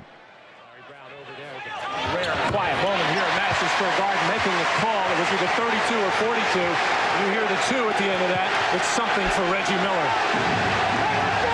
Oh, Matt stealing some signs here from the center field seats. Heard that one. Pacers by 5. And a 35 left in the third. Antonio Davis not able to hit. That was a straight travel from Antonio Davis. I can see it from here, even though, and you see the bodies all over the floor.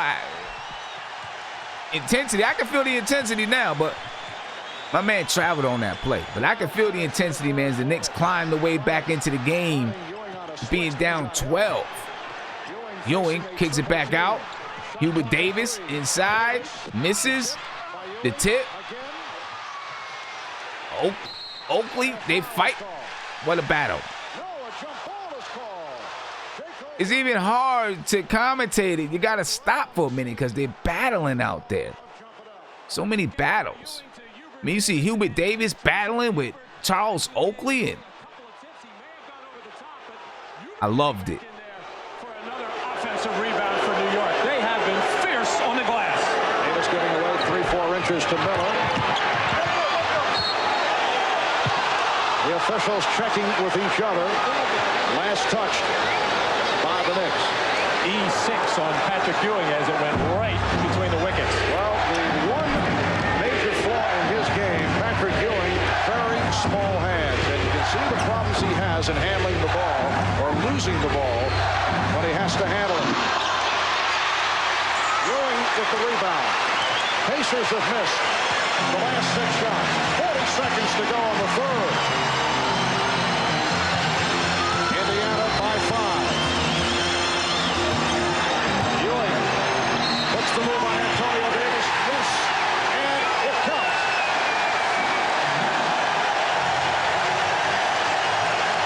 Well, Pat Riley's faith and confidence in Patrick Ewing after he picked up his 4th foul has helped the Knicks get back into this ballgame as he has played with a lot of concentration, making good plays, still being aggressive at both ends of the floor as far as challenging shots and rebounding. And sometimes when you get in foul trouble, it makes you concentrate better. Well, the Knicks, down by as many as 12 here in the third, have trimmed it to 2. 20 seconds remaining in the third. The Knicks with a 14-4 run. Shot clock at 5. Miller couldn't find the shot. Fleming does. Final seconds and Dale Davis able to stuff. Here's Hubert Davis, and that is the end of the third quarter.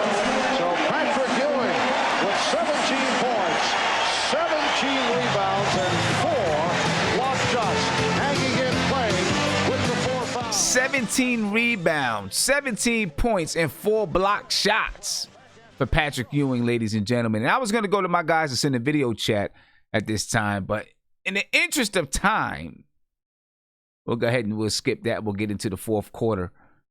All right, we'll go a little bit into the 4th quarter as the Knicks are clawing their way back after being down 12 to the Indiana Pacers in a defensive battle. The Knicks are clawing their way back into the game, and let's see if they can get back and get a lead. Let's go. Let's join the 4th quarter in progress, ladies and gentlemen.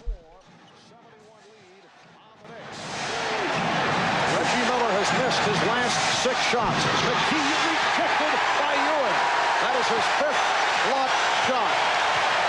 Patrick has the freedom to roam defensively right now as he's matched up with Dale Davis, not an offensive player. Mason is guarding Smith inside. Harper for 3. And he has tied the game at 74. Garrett Harper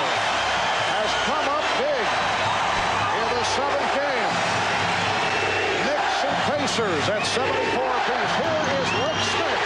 Rebounded by Patrick Ewing. John Starks has returned. Starks and Harper at the guards. Ewing, Smith, and Mason on the front line.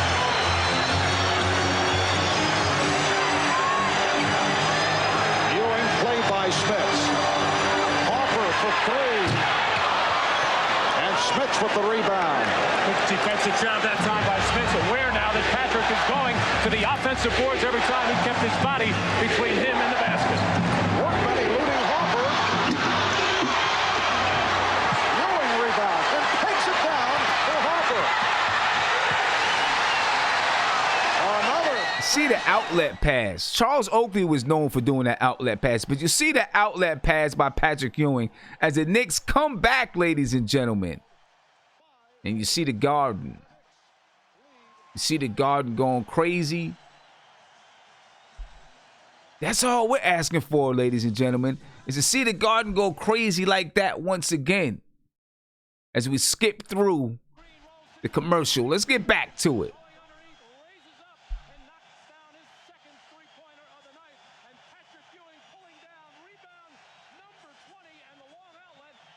And you see that baseball outlet pass by Patrick Ewing is beautiful. Rebounds by Ewing, tying his playoff career high.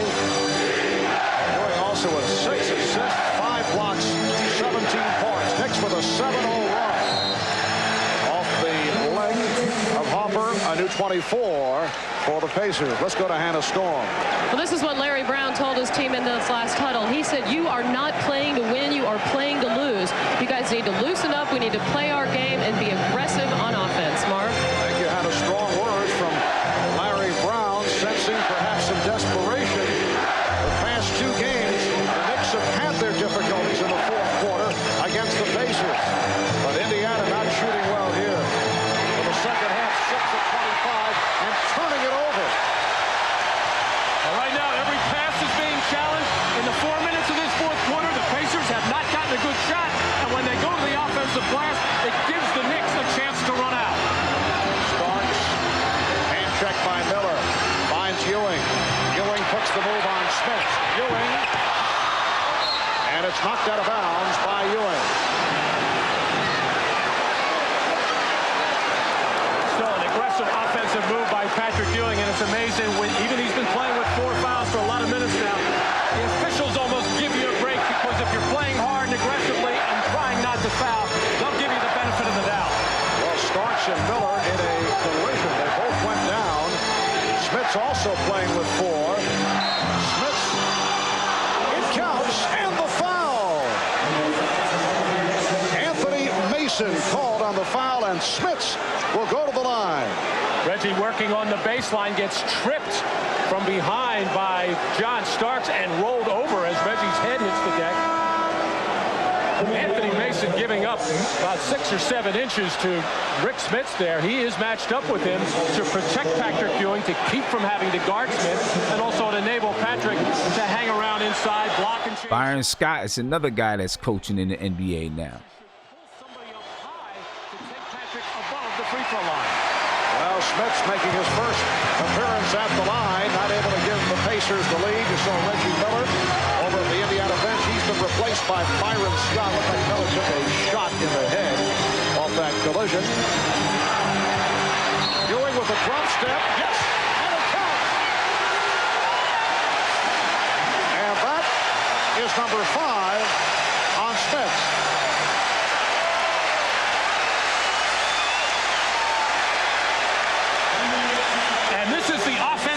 Was so good to Patrick Ewing in the first 2 games, feeling he has that quick step to get by Rick Smith. And if that double team does not come down quickly enough, Patrick can not only get that shot off, but draw a foul. Another 3-point play by Ewing. You'll recall Game 7 against the Chicago Bulls 2 weeks ago. Ewing with the silent first half and then came on strong in the second half. He has had a very solid game here tonight. Ewing out on the perimeter playing defense on guard. Look, Ewing played D, boy. 20 points, 20 rebounds, 5 blocks, and 6 assists. Come on, man. 20 points, 20 rebounds, 5 blocks, and 6 assists.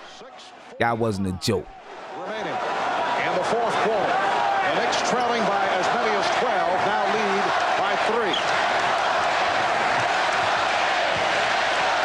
Hoffer, played by Workman. Reggie Miller getting set to return. Starks comes off the pick. Mason. The Knicks 81. The Pacers 76. Every time a New York Knicks guard penetrates, something good happens. It draws the defense. They either get a second shot or an easy lay-in like that. Rick Smith with a hard driving move. Knicks wanted an offensive foul. It's a 12-4 run by the Knicks. They're up 81-78.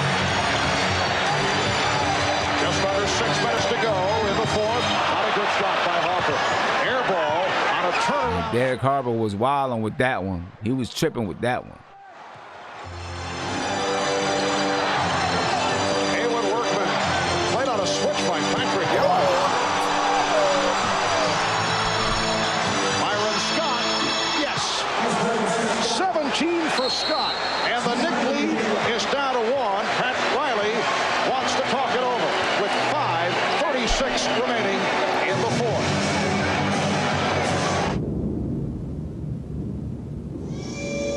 Ladies and gentlemen, we're getting close to crunch. The entire game has felt like crunch time moments, but we're getting close to that time. Let's get it back to this fourth quarter. It's heating up. When he picked up his 4th personal foul, he has played some kind of basketball game with some kind of concentration. And the Indiana Pacers, who came out with 68%, extraordinary shooting in the first half, were caught by the Knicks after leading by as many as 12. Here's Starks. John Starks taking it right to the basket. And the Knicks lead is now 3 with 5:15 remaining in the fourth. Starks finished off that play, but he was set free on the high screen by Patrick Ewing. Workman lost it. Hoffer with another steal. And a foul is called against the Pacers. It's on Dale Davis, his 4th. Well, Derek Hoffer had 5 steals in Game 5 on Friday night. Just came up with the script right here for Hoffer, his 3rd steal of this game. Knicks with the ball, 3-point lead. Starks playing with the 4 fouls, as is Ewing. And away from the ball, let's see what the call is here. With Antonio Davis and Patrick Ewing getting involved, could be a double. It is a double foul, so that's number 5 on Ewing. And all precipitated by the aggressive play of Antonio Davis, refusing to give Patrick Ewing that position. He's done that all series, gotten around, fronted, got the hip in on, pushed him out, and it was good aggressive defense by Davis, and Patrick battling there. Very tough call at this particular point by Jake O'Donnell, but the correct one. Antonio Davis with his 4th, Patrick Ewing with number 5, and Pat Riley with no question about leaving Ewing in at this point. He gambled earlier, but now it's the only decision. Ewing handles the pass, facing a double team, finds Mason. Patrick Ewing's passing. That's 7 assists from Patrick Ewing. That's his 7th assist, ladies and gentlemen. The assists. 5-point Knick lead. And a foul call on Starks. Patrick Ewing with 7 assists. Starks called for his 5th foul. Again, knowing that he has to keep close eye and hand and body on Reggie Miller, which is the most difficult assignment for John Starks. Both of them have been chasing each other on those baselines. I don't know how they have enough strength to shoot the ball when they get open. And now Mike Mathis calling it an offensive foul on Indiana. Reggie Miller called for his 1st, and that gets Larry Brown going, taking a long walk along the sideline. We come up on 4 minutes to go in the fourth. The Knicks 85 and the Pacers 80. Charles Oakley is back trying to set the pick, and Ewing did not see the pass. And it was not Patrick's fault. Derek Harper letting him know that Patrick was going down the screen, and Derek Harper doesn't know why, and I don't know why. He tried to throw the ball there. Mason in a battle with Smith. Miller, three-pointer, and it looked like Ewing got a piece of it. Patrick Ewing still playing very aggressive defense despite the 5 fouls. Reggie Miller had missed his previous 6 shots. Knicks 85, the Pacers 83. Here is Ewing, and Ewing gets it back. Harper for 3,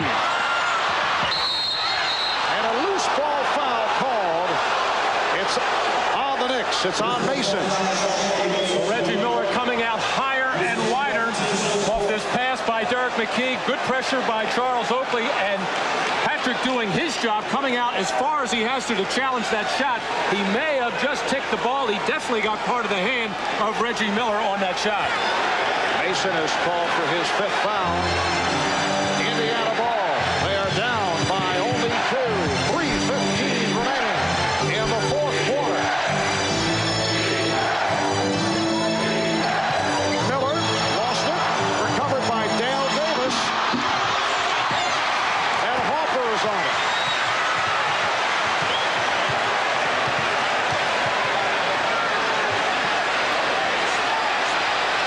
Mason feeds back out to Oakley. Charles Oakley hearing some moans from the crowd as he started to release that jump shot, although he's had a good touch this season from the outside and is extended to an 87. 83 Knick lead. We are down to 2.5 remaining in the 4th quarter. The winner advances to the NBA final to face the Houston Rockets. McKee hits the three-pointer. Derek McKee with his 2nd straight from downtown. And freaking Aaron McKee, bro. Aaron McKee. 87-86, Knicks up 1. And the game is tight. Can't get no tighter than this. The opening, they're letting it go. They might not ever get another open one. Shot clock at 6. Ewing. Yes. Patrick Ewing from way out to get the Knicks an 89-86 lead. 22 points for Ewing, along with a playoff career high 21 rebounds. Knicks have 3 timeouts left. Indiana 3 and 20. Here's Miller. Yes, Reggie Miller. And Reggie Miller's killing us, bro. Reggie Miller is killing us. He ain't going away. He's killing us. In the 4th quarter. Mason, Oakley, Ewing up front. Harper and Starks at the guards. Oakley passed up the shot this time, and we get a traveling violation call on Charles Oakley. And the Knicks take a timeout. A minute 26 remaining in the 4th. Knicks lead by 1. This is the award-winning Eagle Vision from the Chrysler Corporation. You got a minute 26 remaining, ladies and gentlemen. You heard them. The Knicks lead by 1. We're going to skip right to the game. We're right back at it, ladies and gentlemen. Let's go. Indiana. Super crunch time right now. The Knicks lead by 1 with a minute 26 seconds left in the 4th quarter. They were down 12. They battled back.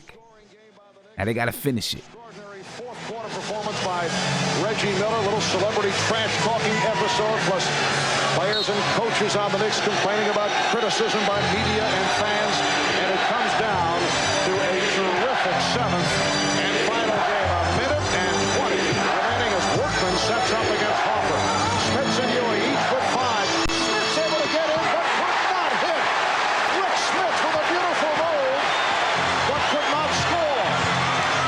And the Knicks take possession as we come up on 1 minute remaining in the 4th. Ewing with 7 on the shot clock.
is the Eagle Vision TSI with an 11. And here we go again with commercials, ladies and gentlemen.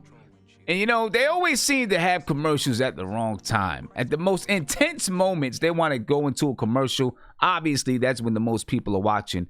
But let me tell you, here's the point where the fear was just at an all-time high for me watching this game. At an all-time high because we had to win this game, ladies and gentlemen. We had to win this game. As you see the review in the last play. 34 seconds left in the game. And we needed something big from Pat Ewing. We needed him to bring us home. He almost had a triple-double anyway. We needed him to bring us home. Let's watch the game. And the Pacers are expecting some kind of pick-and-roll play here between Starks and Ewing. Ewing with the pick. Here's Starks. John Starks with the drive. Ewing puts it down. And the Knicks by one. And ladies and gentlemen, that was one of the biggest dunks. The biggest plays that I've ever seen. I was just amped, but I was scared here still. Indiana playing the clock. Here's Miller firing off the mark. 4.2 seconds left. And of course, Patrick Ewing's dunk basically ended it, and you see him knock over John Starks. With 3 2/10 seconds to go. Yeah, you see him knock over John Starks, ladies and gentlemen. You see Patrick Ewing give us the let's bring it home, baby. There you go. That's what I'm talking about. The Knicks celebrating, but still 3 Pandemonium at the Garden. Remaining. The go-ahead bucket scored by Patrick Ewing. Reggie Miller with the air ball. And I believe there is some confusion here as to whether or not Indiana is over the limit, or do they call it a flagrant? A hard foul by Reggie Miller, and it has been called, we're told, a flagrant foul, and Larry Brown is very upset. Flagrant foul on Miller. An enormous call here in the final seconds, and Starks not able to hit. All right, here's another look at it. With just 4 seconds to go in the fourth quarter, Reggie Miller coming over to try to just take the intentional foul. And the ruling of the official felt that maybe a puncher hit to the head was called there. Very unusual call at this point. And the big factor here is the Knicks get the ball back. Watch Reggie come in again to take this foul and pushing up in the head area. So it will be Nick Ball with a 2-point lead, 3 2/10 seconds to go. We'll be back after these words. Ishmael, I'm with you, man. Blood pressure was definitely rising watching this game.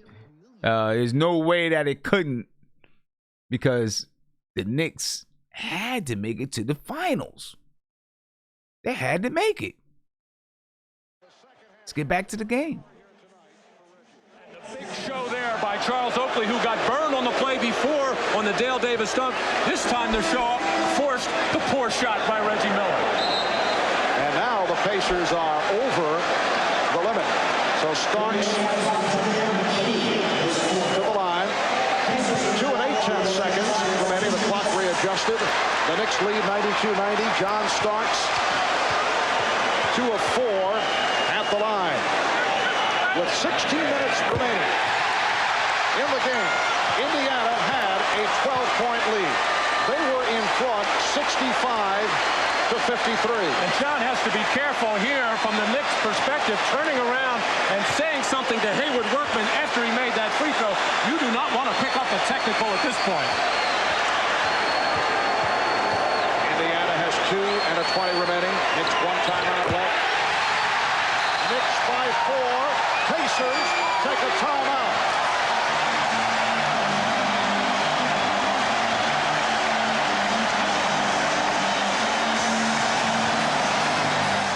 Go ahead and turn that up so you can hear the Garden crowd go crazy.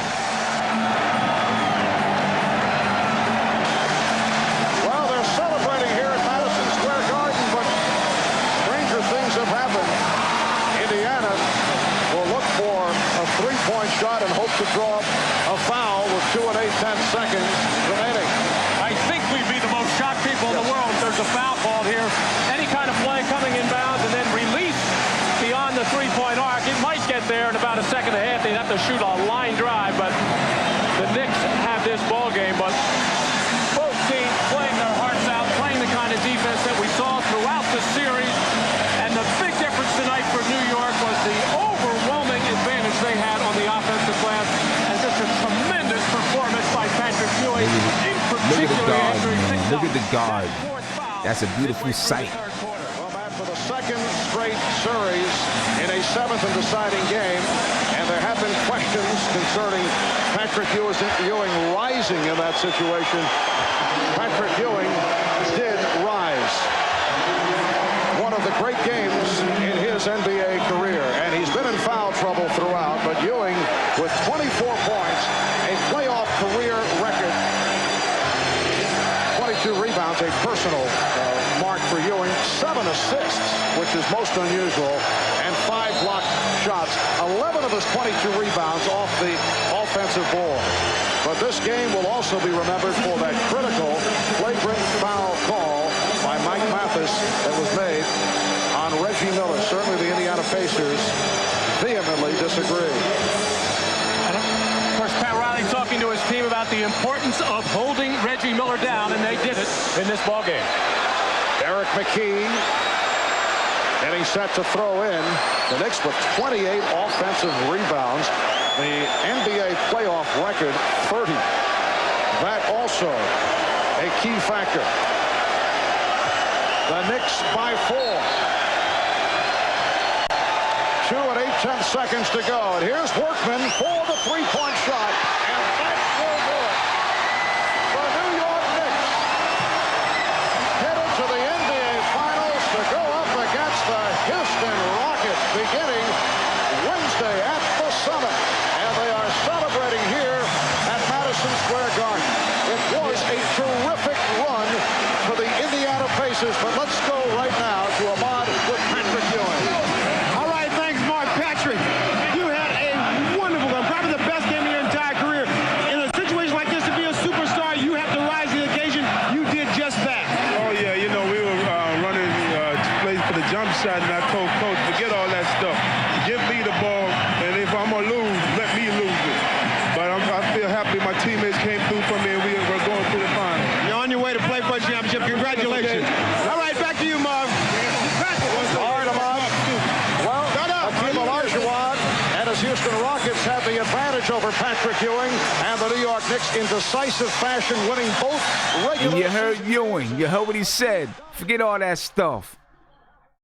If we're going to lose it, let me lose it.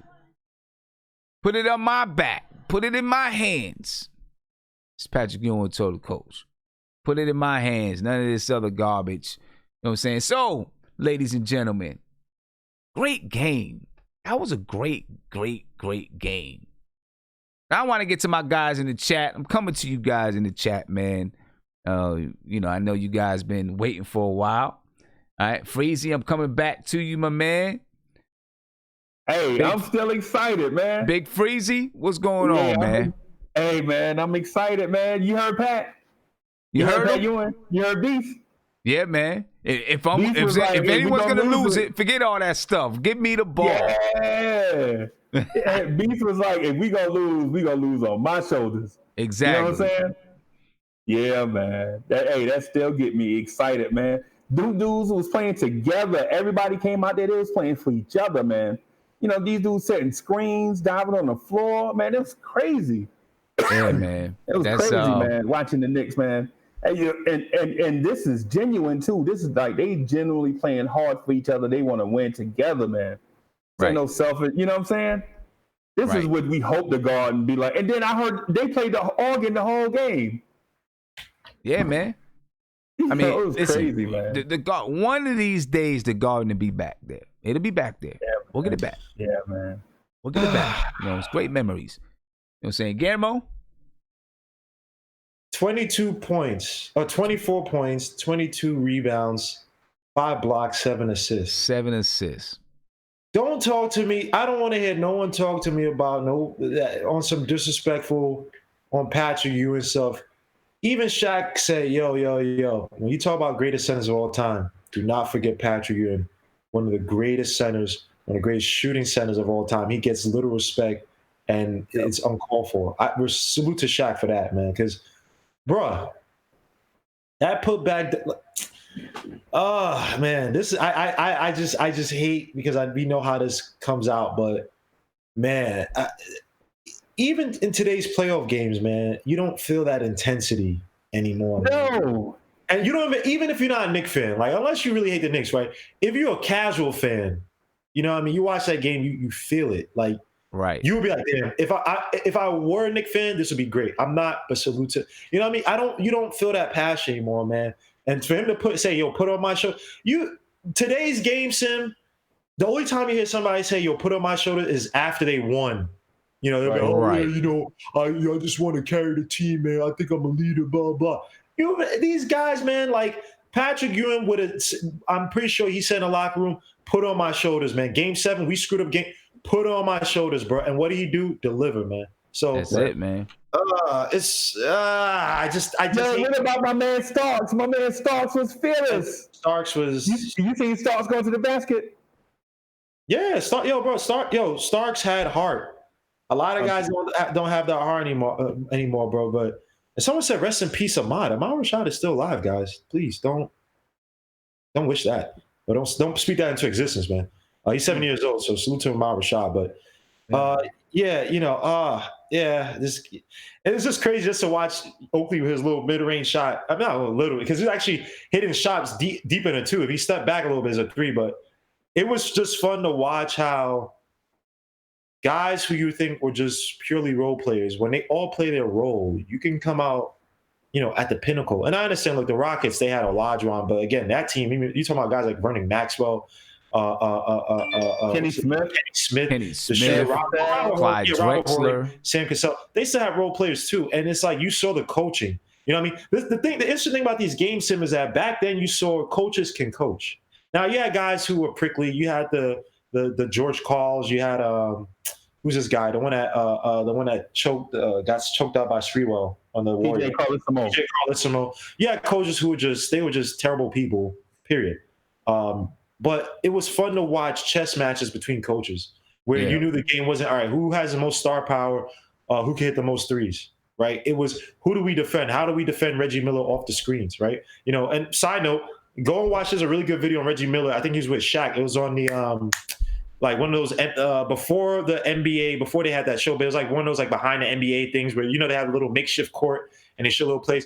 There's a really great segment on how Reggie Miller was telling Shaq how he uses the screens, like how he works around screens and different types of screens he set depending on where the point guard is and depending on who's defenders. Great segment. Go. I'm telling you guys, just watch. It's not probably any more than 5 minutes, but it's brilliant. And for a guy Reggie Miller, who we just think that he just could shoot threes, he played chess games out there with regards to when he caught the ball, how he shot the ball, and where he shot the ball on the court. Like it's just amazing to just watch these chess matches. Obviously, Knicks come out on top, but it's just fun to watch these guys like. Two great coaches just go at it. It was fun, man. It's fun. I just don't want to think about the future.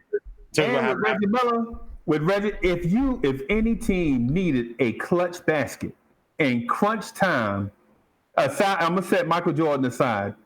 I think Reggie Miller might be one of the most clutch NBA players ever in any situation. Whether they down by 7, he can bring you back and get a 3-point lead, or shots in the fourth quarter where it's do or die. He just gonna hit him. That's why it was so much pressure on John Starks not to give this dude an inch of breathing room. You know what I'm saying? You give Reggie Miller an inch of breathing room, and this dude was gonna knock down those important shots. And salute to Big Freezy because I probably should know if I read back then, but the guy, he said he had an MCL sprain and then that his ankle was messed up in the finals. A lot of these guys now today, man, they good with their check. And, you saw KD, he you could say it's kind of stupid, but he did play with heart. I'll give him that. It was stupid, but, you miss guys playing with heart like that, right? Like, you miss. What about Jeremy Lin? Remember Jeremy Lin said he was 85% and he wouldn't play?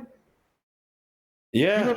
I mean, that's the way the NBA is today. It's just a different time. These guys, and they're getting paid more. John Starks would have been John Starks if he was doing that in today's era, and say he was doing that, able to get up to a contract year where it was like, all right, he's our starting shooting guard.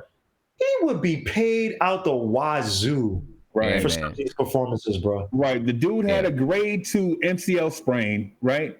It kept Steph Curry out of 2 rounds of the playoffs when Cleveland won the championship. Starks played the last 15 games and the entire NBA playoffs up to Game 7, and people criticize him for 2 for 17.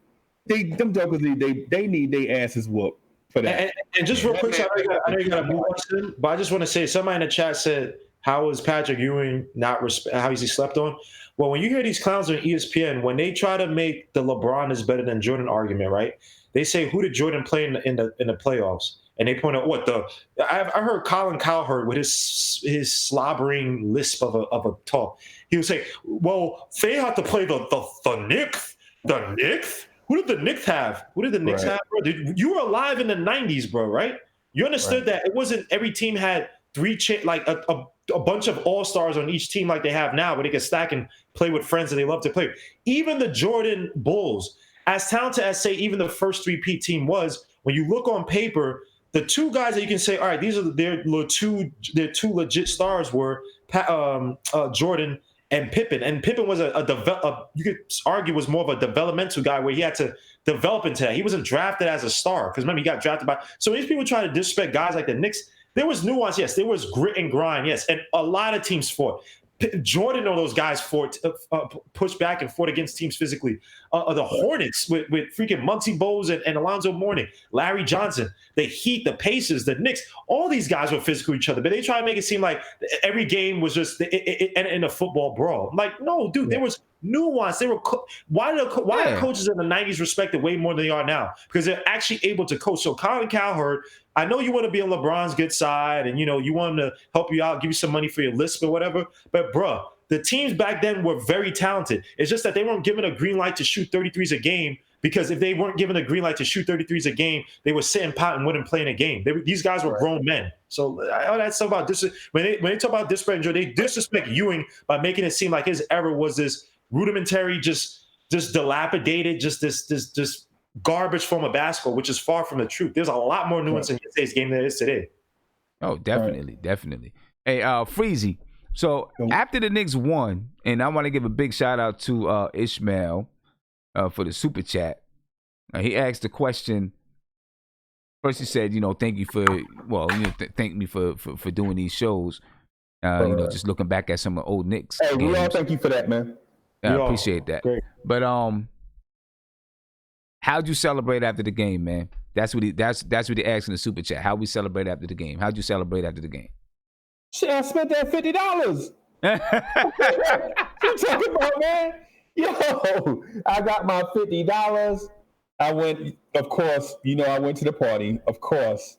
Yeah. And, spent that $50 on drinks and stuff. I don't even know what song was out back then. Whoop, there it is. Whatever. Something was out back then. Bro, you know how I celebrated? It was 1994. I had just graduated. All right. My son had just been born a few months ago. Right. After the game, I played live. Yo, I played NBA Live after the game. I threw on Illmatic and I played NBA Live. That's what I did after the game. Oh, hey, that sounds like a good night. You know what I'm saying? NBA That's Live and exactly Illmatic. what I did after the game. You know what I'm saying? Because back in them days, what me and my boys, what we used to do, we would spend all night. I mean, we would start. I mean, this game, I think it came on like 7:00 or something like that. So we didn't get a chance after the game to do a whole draft. But we always had tournaments, right? So after the game, we all chilled. We had a tournament, a NBA Live tournament. You know what I'm saying? Now, What we used to do though all the time is we would set it up. We would put it in like playoff mode, right? Right. Like we would do a mini season first. We'd do a mini season, 10-game season, something like that, right? Yeah. Then we do a whole draft. I lie to you not. We would start at 7:00 at night. We wouldn't finish till 7:00 in the morning because we would do an entire draft. And I'm talking about 6 or 7 of us. We do an entire draft our players. You know what I'm saying? And then set up our schedule and play. Oh, wow. You know what I mean? Y'all was into it. Live was dope though, man. Live was dope. We used to bet like $2 a game. You know, so I used to get this squad, the Portland Trailblazers. They had a dude named Hollywood Robinson on there, and I used to just rock out all night, not passing nobody. Just score like 77 points a game with this dude. I don't know if you remember that, but he was from the Alabama squad. It was like Alabama. It was like Sprewell, Robert Horry, Hollywood Robinson, and the dude that is the coach for I forget his name. He's the white boy that can shoot. He was there too. Man, it was crazy. It was crazy, man. But you know what though? Them times, it seemed like times was so innocent. There was a lot of stuff going on in the world, but it seemed like times was innocent, man. You just get with your homeboys, man, and just kick it and just play games, man, or go out to the party or whatever, man. And then to see your team in the championship, yo, you know, I bought like Mad Knicks stuff, right? Pat jerseys and Starks jerseys back when I had that military money. Right. Yeah. It was crazy, man. Man. It was crazy. We sat up and played live, you know, for the rest. Because I mean, nowadays I don't even know when games are released. I guess they're released somewhere around August, September, something like that. I'm not sure, but a lot of the games were released like before the playoffs were even over for the next year. So like I think Live 95 had just came out. Yeah, man. Like around the same time as Nas's Illmatic, Live 95 came out. It's like April or something like that. Hey, you know what I'm saying? I remember it vividly because I remember going and buying both them joints. Illmatic. About Illmatic and a couple of other Nas albums, man, about how this dude was so great. I don't even know if even back then we recognized how great of a MC that he was. You know what I'm saying? We look back on it in retrospect, we're like, yeah, he was good. You know, he had put out a lot of good stuff. But at the time, man, I had looked forward to his album for like a year. I heard this joint called Live at the Barbecue. Right. I was like, yo, I gotta get, soon as his album come out, I gotta get this. Yeah, you know? man. Not the hype that I'm gonna just talk about Nas, but you know. Yeah, but Live at the Barbecue, and then after that, Halftime came out with the movie, the Zebrahead movie. Right. Yeah. Right. But yeah, man. And we destroyed somebody on this joint called Back to the Grill. These dudes on there doing their little corny popcorn, little raps and stuff. Right. And this dude get on there and talk about pointing automatic guns at nuns. Yeah, but yeah, man, them days, man. 94, man. The Knicks was, you know, there was a squad, man. There was a squad. That whole throughout the 90s, man. There was a squad, man. Finally get to the mountaintop, man. Yeah. Finally get to the mountaintop, man. You know, as a Knicks fan, you was so frustrated with losing, man. It's like every year we do a move, and the newspapers will be like, "This is the move to get the Knicks over the top," and blah blah blah. And then we go lose to the Bulls in the first round and be mad for a year. Right. Right. I just seen Ishmael said I was rocking with Ewans back then. Yeah, I was rocking some Ewans back then too. But I'm still rocking Ewans. I still got Ewans. Of course, they came back. They came back. You know what I'm saying? Here in D.C., they was heavy. People was rocking them heavy in D.C. I'm sure in New York too. Probably the only two places they was really rocking. But they came back. And it was hitting heavy in D.C., you know what I'm saying? And went out and bought me a couple of pair. You can still, there's a Ewan website. You can, there's a website with Ewan sneakers. You can go out and buy. You can still order them. You can't, it's not that many stores that have them. Downtown Locker Room, a couple of stores have them, but you can go on his website and cop them joints. But they don't value, I don't know if the generations value that different style like they did back in the day. Heck, man, the Ewans, come on, dog. You could throw them on with just about anything. Them and some Ralph Sampsons. I don't know if you remember Pumas back in the day, like the early 80s. Yeah, man. Yeah, man. Yeah, man. Well, hey, Freezy, I mean, I'm going to open up the lines. I don't know if anybody wants to call in, man. I'll open up the lines. You can call in and say whatever. I got about 10 minutes left. You can give me a call, 516-405-2246. And if you have anything you want to talk about, just give us a call. Ask a couple of questions, whatever it is. If not, at 1 o'clock, I'm up out of here. So we got about 8 minutes. We got about 8 minutes. One question I did want to ask you, Freezy. What do you think? You think the Knicks should trade for Lauri Markkanen? I think the dude is Andrea Bargnani. Ooh. Okay. You think he's Andrea Bargnani? Yep. Isaiah was telling me that we should give up a first-round pick, Dallas pick, a second-round pick, and Julius Randle for Markkanen. And to me, it sounds like that same trap. Hold up. Slippery slope. Hold on. Let's pump the brakes on that for 1 second. I'm going to hit record, and I'm going to ask you the same question because I think I'm going to make this on its own little separate video. All right. So, Freezy, tell me, do you think that the Knicks should trade for Lauri Markkanen? No, I think the dude is Andrea Bargnani. I was talking to Isaiah, and Isaiah said we should give up a first-round pick, Dallas pick, a second-round pick, and Julius Randle for a 7-foot dude that can't really stay healthy for one, high draft pick, disgruntled with his team. I think it's the same slippery slope that we was on when we was approaching the Andrea Bargnani situation. Hold on. He said we should give up. Isaiah said we should give up a first-round draft pick. You heard me? Yeah. This year's first-round draft pick? One of this year's first round? No, he said a first-round pick. So a Dallas pick. And Dallas unprotected. No, a first-round pick and Dallas's unprotected pick. Julius Randle and a second-round pick. Oh, he's wilding. Yeah, tripping. But the dude don't even average 20 points. I'm against trading for a dude that don't score 20 points a game. Why are you giving up a first-round pick for a dude that can't stay healthy and don't average 20 points a game? Yeah, he's tripping. He's tripping. I mean, he might be he's tripping. He might be a nice piece, but I'm not willing to give up all that cheddar, all that draft capital and assets for a dude that don't average 20 a game. He ain't even an all-star. Yeah, I'm definitely. I mean, I wouldn't mind having him. If they did a trade of Julius Randle and Lauri Markkanen straight up, I don't know what his salary is, but if they did a trade and whatever pieces did it, okay, I get it. You want to have a forward that can spread the floor. I'm not sure how good he's going to be. We'll see. I don't know if he's going to be All-Star. He's in his third year? Second. I think so. I think this is the end of his third year. End of his third year. He's never averaged 20 points a game. He's a really good three-point shooter and a really good free throw shooter.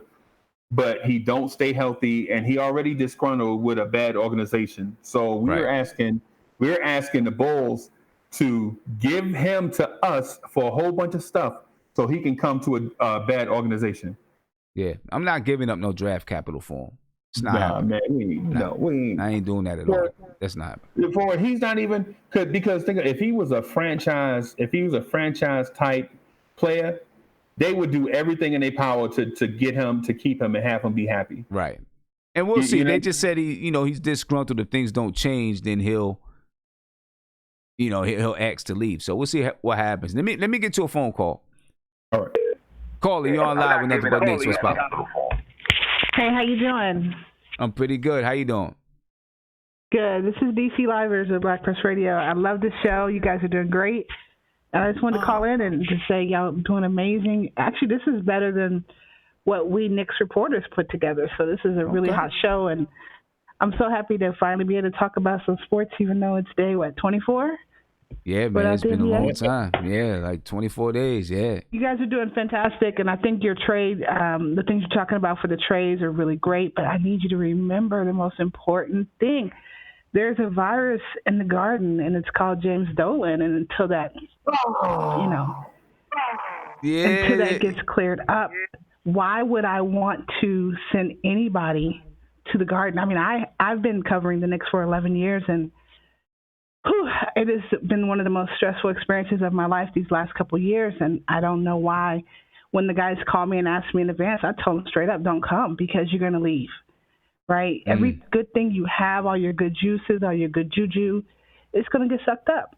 You know, I talk to Celie and some other people all the time, and this is their best life having left. Everybody wants to play in the Garden because it's amazing.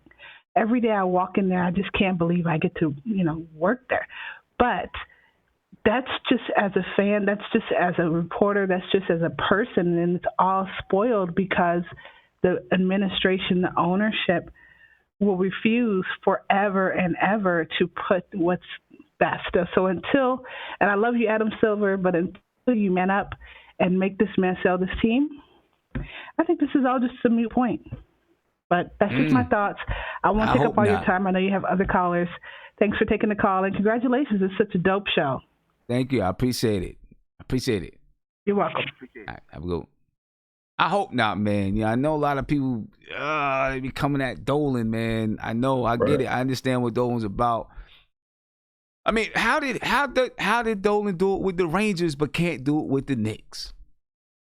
Man, that's a very good question, man. And to be honest with you, it's simple.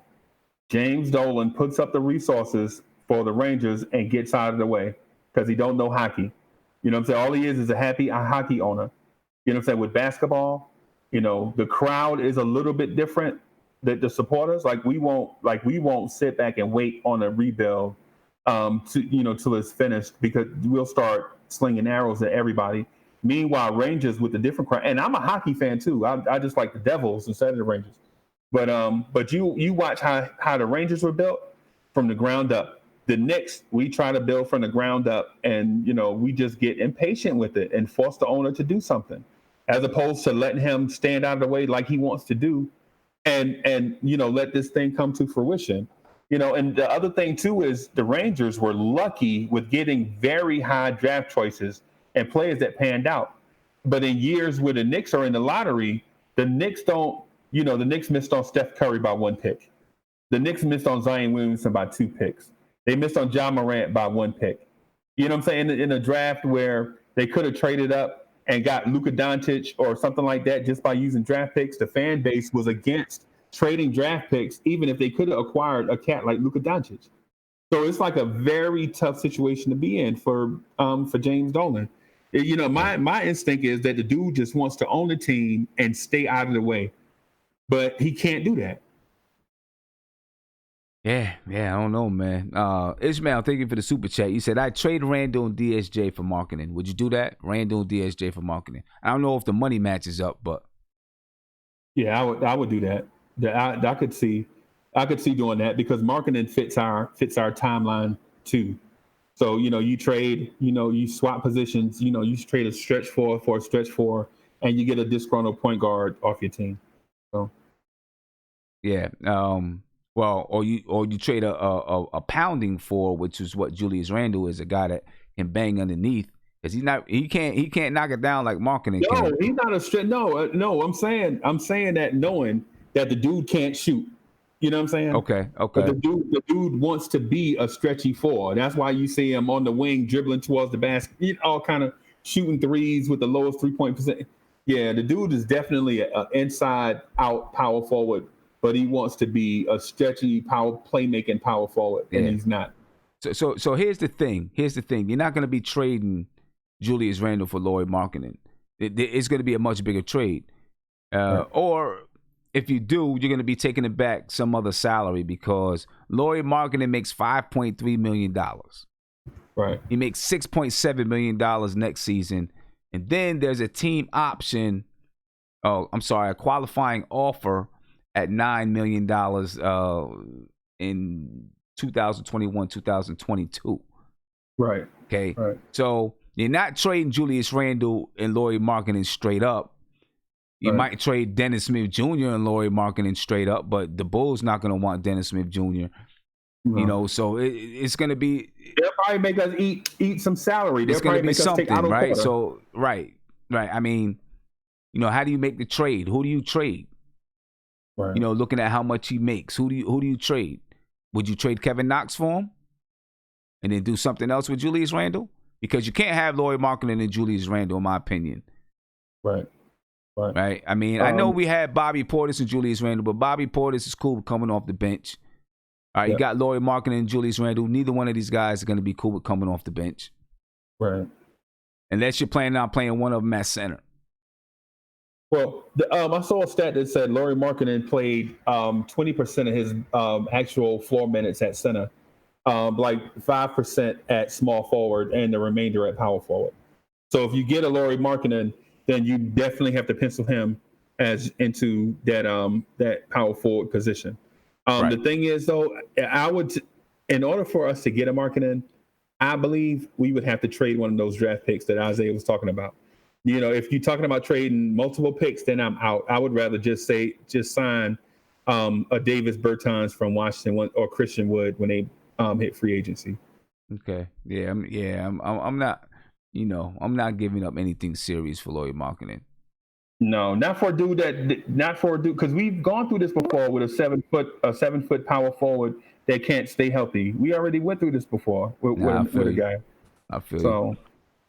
State of New York, what's going on, man? Lauri Markkanen, what are you doing with him? Would you trade for him? As soon as I hop on, we get down to business, dog. We get down to business. I'm gonna be honest with you, Sim. I take Lauri. I'm so done with Randall to the point where, like, I take anybody, but as strictly Lauri, the Bizarro KP, I take him. I think he's in a bad situation. I think he's in a bad. First of all, he's in a bad system because Jim Boylan and those guys, they analytic driven, and they turned him into a spot up shooter instead of letting him be in the mid range and do his thing in the mid range game. That's why a lot of his highlights was mainly from his second season and not this season. He's not a strong shot blocker. I think he averages about 0.6. He is 7 foot. And I think, you know, first of all, how much we're going to pay him. Because if we do trade for him, it's going to have to be Julius Randle and somebody else. And we're going to have to take back Thaddeus Young. So I don't know if nobody. See, the thing is this. He doesn't make a lot of money. So you're going to have him for the next 2 years at the very least. Well, I'm sorry. You're going to have him for next year at the very least. And then the Bulls or the Knicks, whoever have him, the team has to give him a qualifying offer in 2021, 2022. He only makes $5 million this season. He makes $6.7 million next season. So you're not trading him and Julius Randle straight up. You know, you got to do something else. Yeah, that's for sure. So I think he just needs a change of scenery. I think sometimes when you watch NBA players and they go to certain teams, it don't work out, and then they go to the next team, and then it works out very well. I think he's just one of those guys, man. I think Lauri put him in a different system, different teammates, different coaches. And this is the thing that ties back into the Knicks right now. We need to find a coach. we got to find a coach that instills confidence, like just straight confidence. And I'll take Lauri Markkanen though. I'll take him. Okay. All right. Well, we see what's gonna happen on that front, man. But hey, State of the Knicks. I'm glad you jumped in, you know, for that little section. I'm actually getting ready to head off though, because it's 1:00. Been on for a while. All right, Sim, man. God bless you, man. I hope you have a good night. Bless you. Yeah, man. I appreciate you, man. Appreciate you for jumping on. You know, we had a good time watching that game, man. It was a good game. Man, game, yo. Man. Sim, I always tell y'all the OGs, Knicks fans. You know, I always watch reruns of past games with the Knicks. Lord, oh Lord, Sim, I wish they bring back hand checking. Oh my gosh, me too. I would love for them to bring back hand checking. Game would be so different. Oh, Frank with hand checking? Let me get out of here. Oh my gosh. Let me get out of here, man. All right, Sim. Yeah, man. Be locking some people down, man. Yeah. But hey, man, I'm about to get up out of here. I appreciate you guys, man. And I appreciate you guys for joining me. Peace. Big Freezy, appreciate you for joining me. Next Sunday, we're going to do another Classic Knicks. I was supposed to do it this Sunday, but I couldn't, so we did it tonight. Going to do another Classic Knicks next Sunday. I'm not sure what yet. I might jump into that 1999 game. It was a game set, whatever game it was, where Allen Houston hit that shot over Miami. I might jump into Game that. 5. Yeah, man. Yeah, I think it was game 5. I might jump into that, man. That first round game. I might jump into that one. We'll see. We'll see where it goes. But I think that's the one I'm doing next. Yo, can I say something before we dip? Yep. Yo, this is the craziest mess. I ain't never seen no shit like this in my life. A random person just call in and just compliment you on how dope your show is. And we think we tall in obscurity. You know what I'm saying? Dog, that's got to be the dope. I ain't seen that like that ever. Yeah, I appreciate that. That's the dopest compliment ever right there. Yeah, and I appreciate her for calling in too, because she's actually at she's actually at the games. She's part of the media at the games. I don't know if she goes to all of them, but she's part of the media at the games and stuff like that. So that means a lot. You know what I'm saying? That's Black Press Radio. That means a lot coming from her, because they already doing it big. So that means a lot. I appreciate it. I really appreciate it. People checking you out. And the other thing I was gonna say too is just this real quick. Yo, people don't realize that past this game 7 that we watched, we actually have a living legend, or maybe a legend, that had a shot in the air to win an NBA championship for the New York Knicks. So John Starks, game 6. Had a shot in the air, and if that goes in, all these conversations we have are very different. Very different. Yeah, no doubt. Yeah, very different. You know what I'm saying? All right, brother. All right, man. I appreciate you, Big Freezy. Yeah, man. Appreciate you, dog. Right. We'll holler at you. And no doubt. Ladies and gentlemen, I appreciate you guys for being here. It was a fun show. Great show. Black Press Radio, thank you for calling in, man. I appreciate that. Ladies and gentlemen, I'm out of here. Catch me tomorrow night. Tomorrow night, I'll be on again tomorrow night as we're gonna break down some draft prospects. All right, tomorrow night, 10:30, we'll be breaking down some draft prospects. It's gonna be good, man. Appreciate you guys. Be safe. Have a good rest of your week. Oh. Subscribe to the channel. Smash that like button and subscribe to the channel. If you're new, make sure you subscribe to the channel and ring that notification bell, all right? Be notified whenever I go live, drop a video, or post in my community section. And if you want to follow hip-hop music and just debate and talk about hip-hop the same way we do here, The Front Stoop, the link is in the description of this video. Subscribe to my channel on The Front Stoop and make sure you join us and join in on some of those discussions. I'm out, ladies and gentlemen. Be peaceful.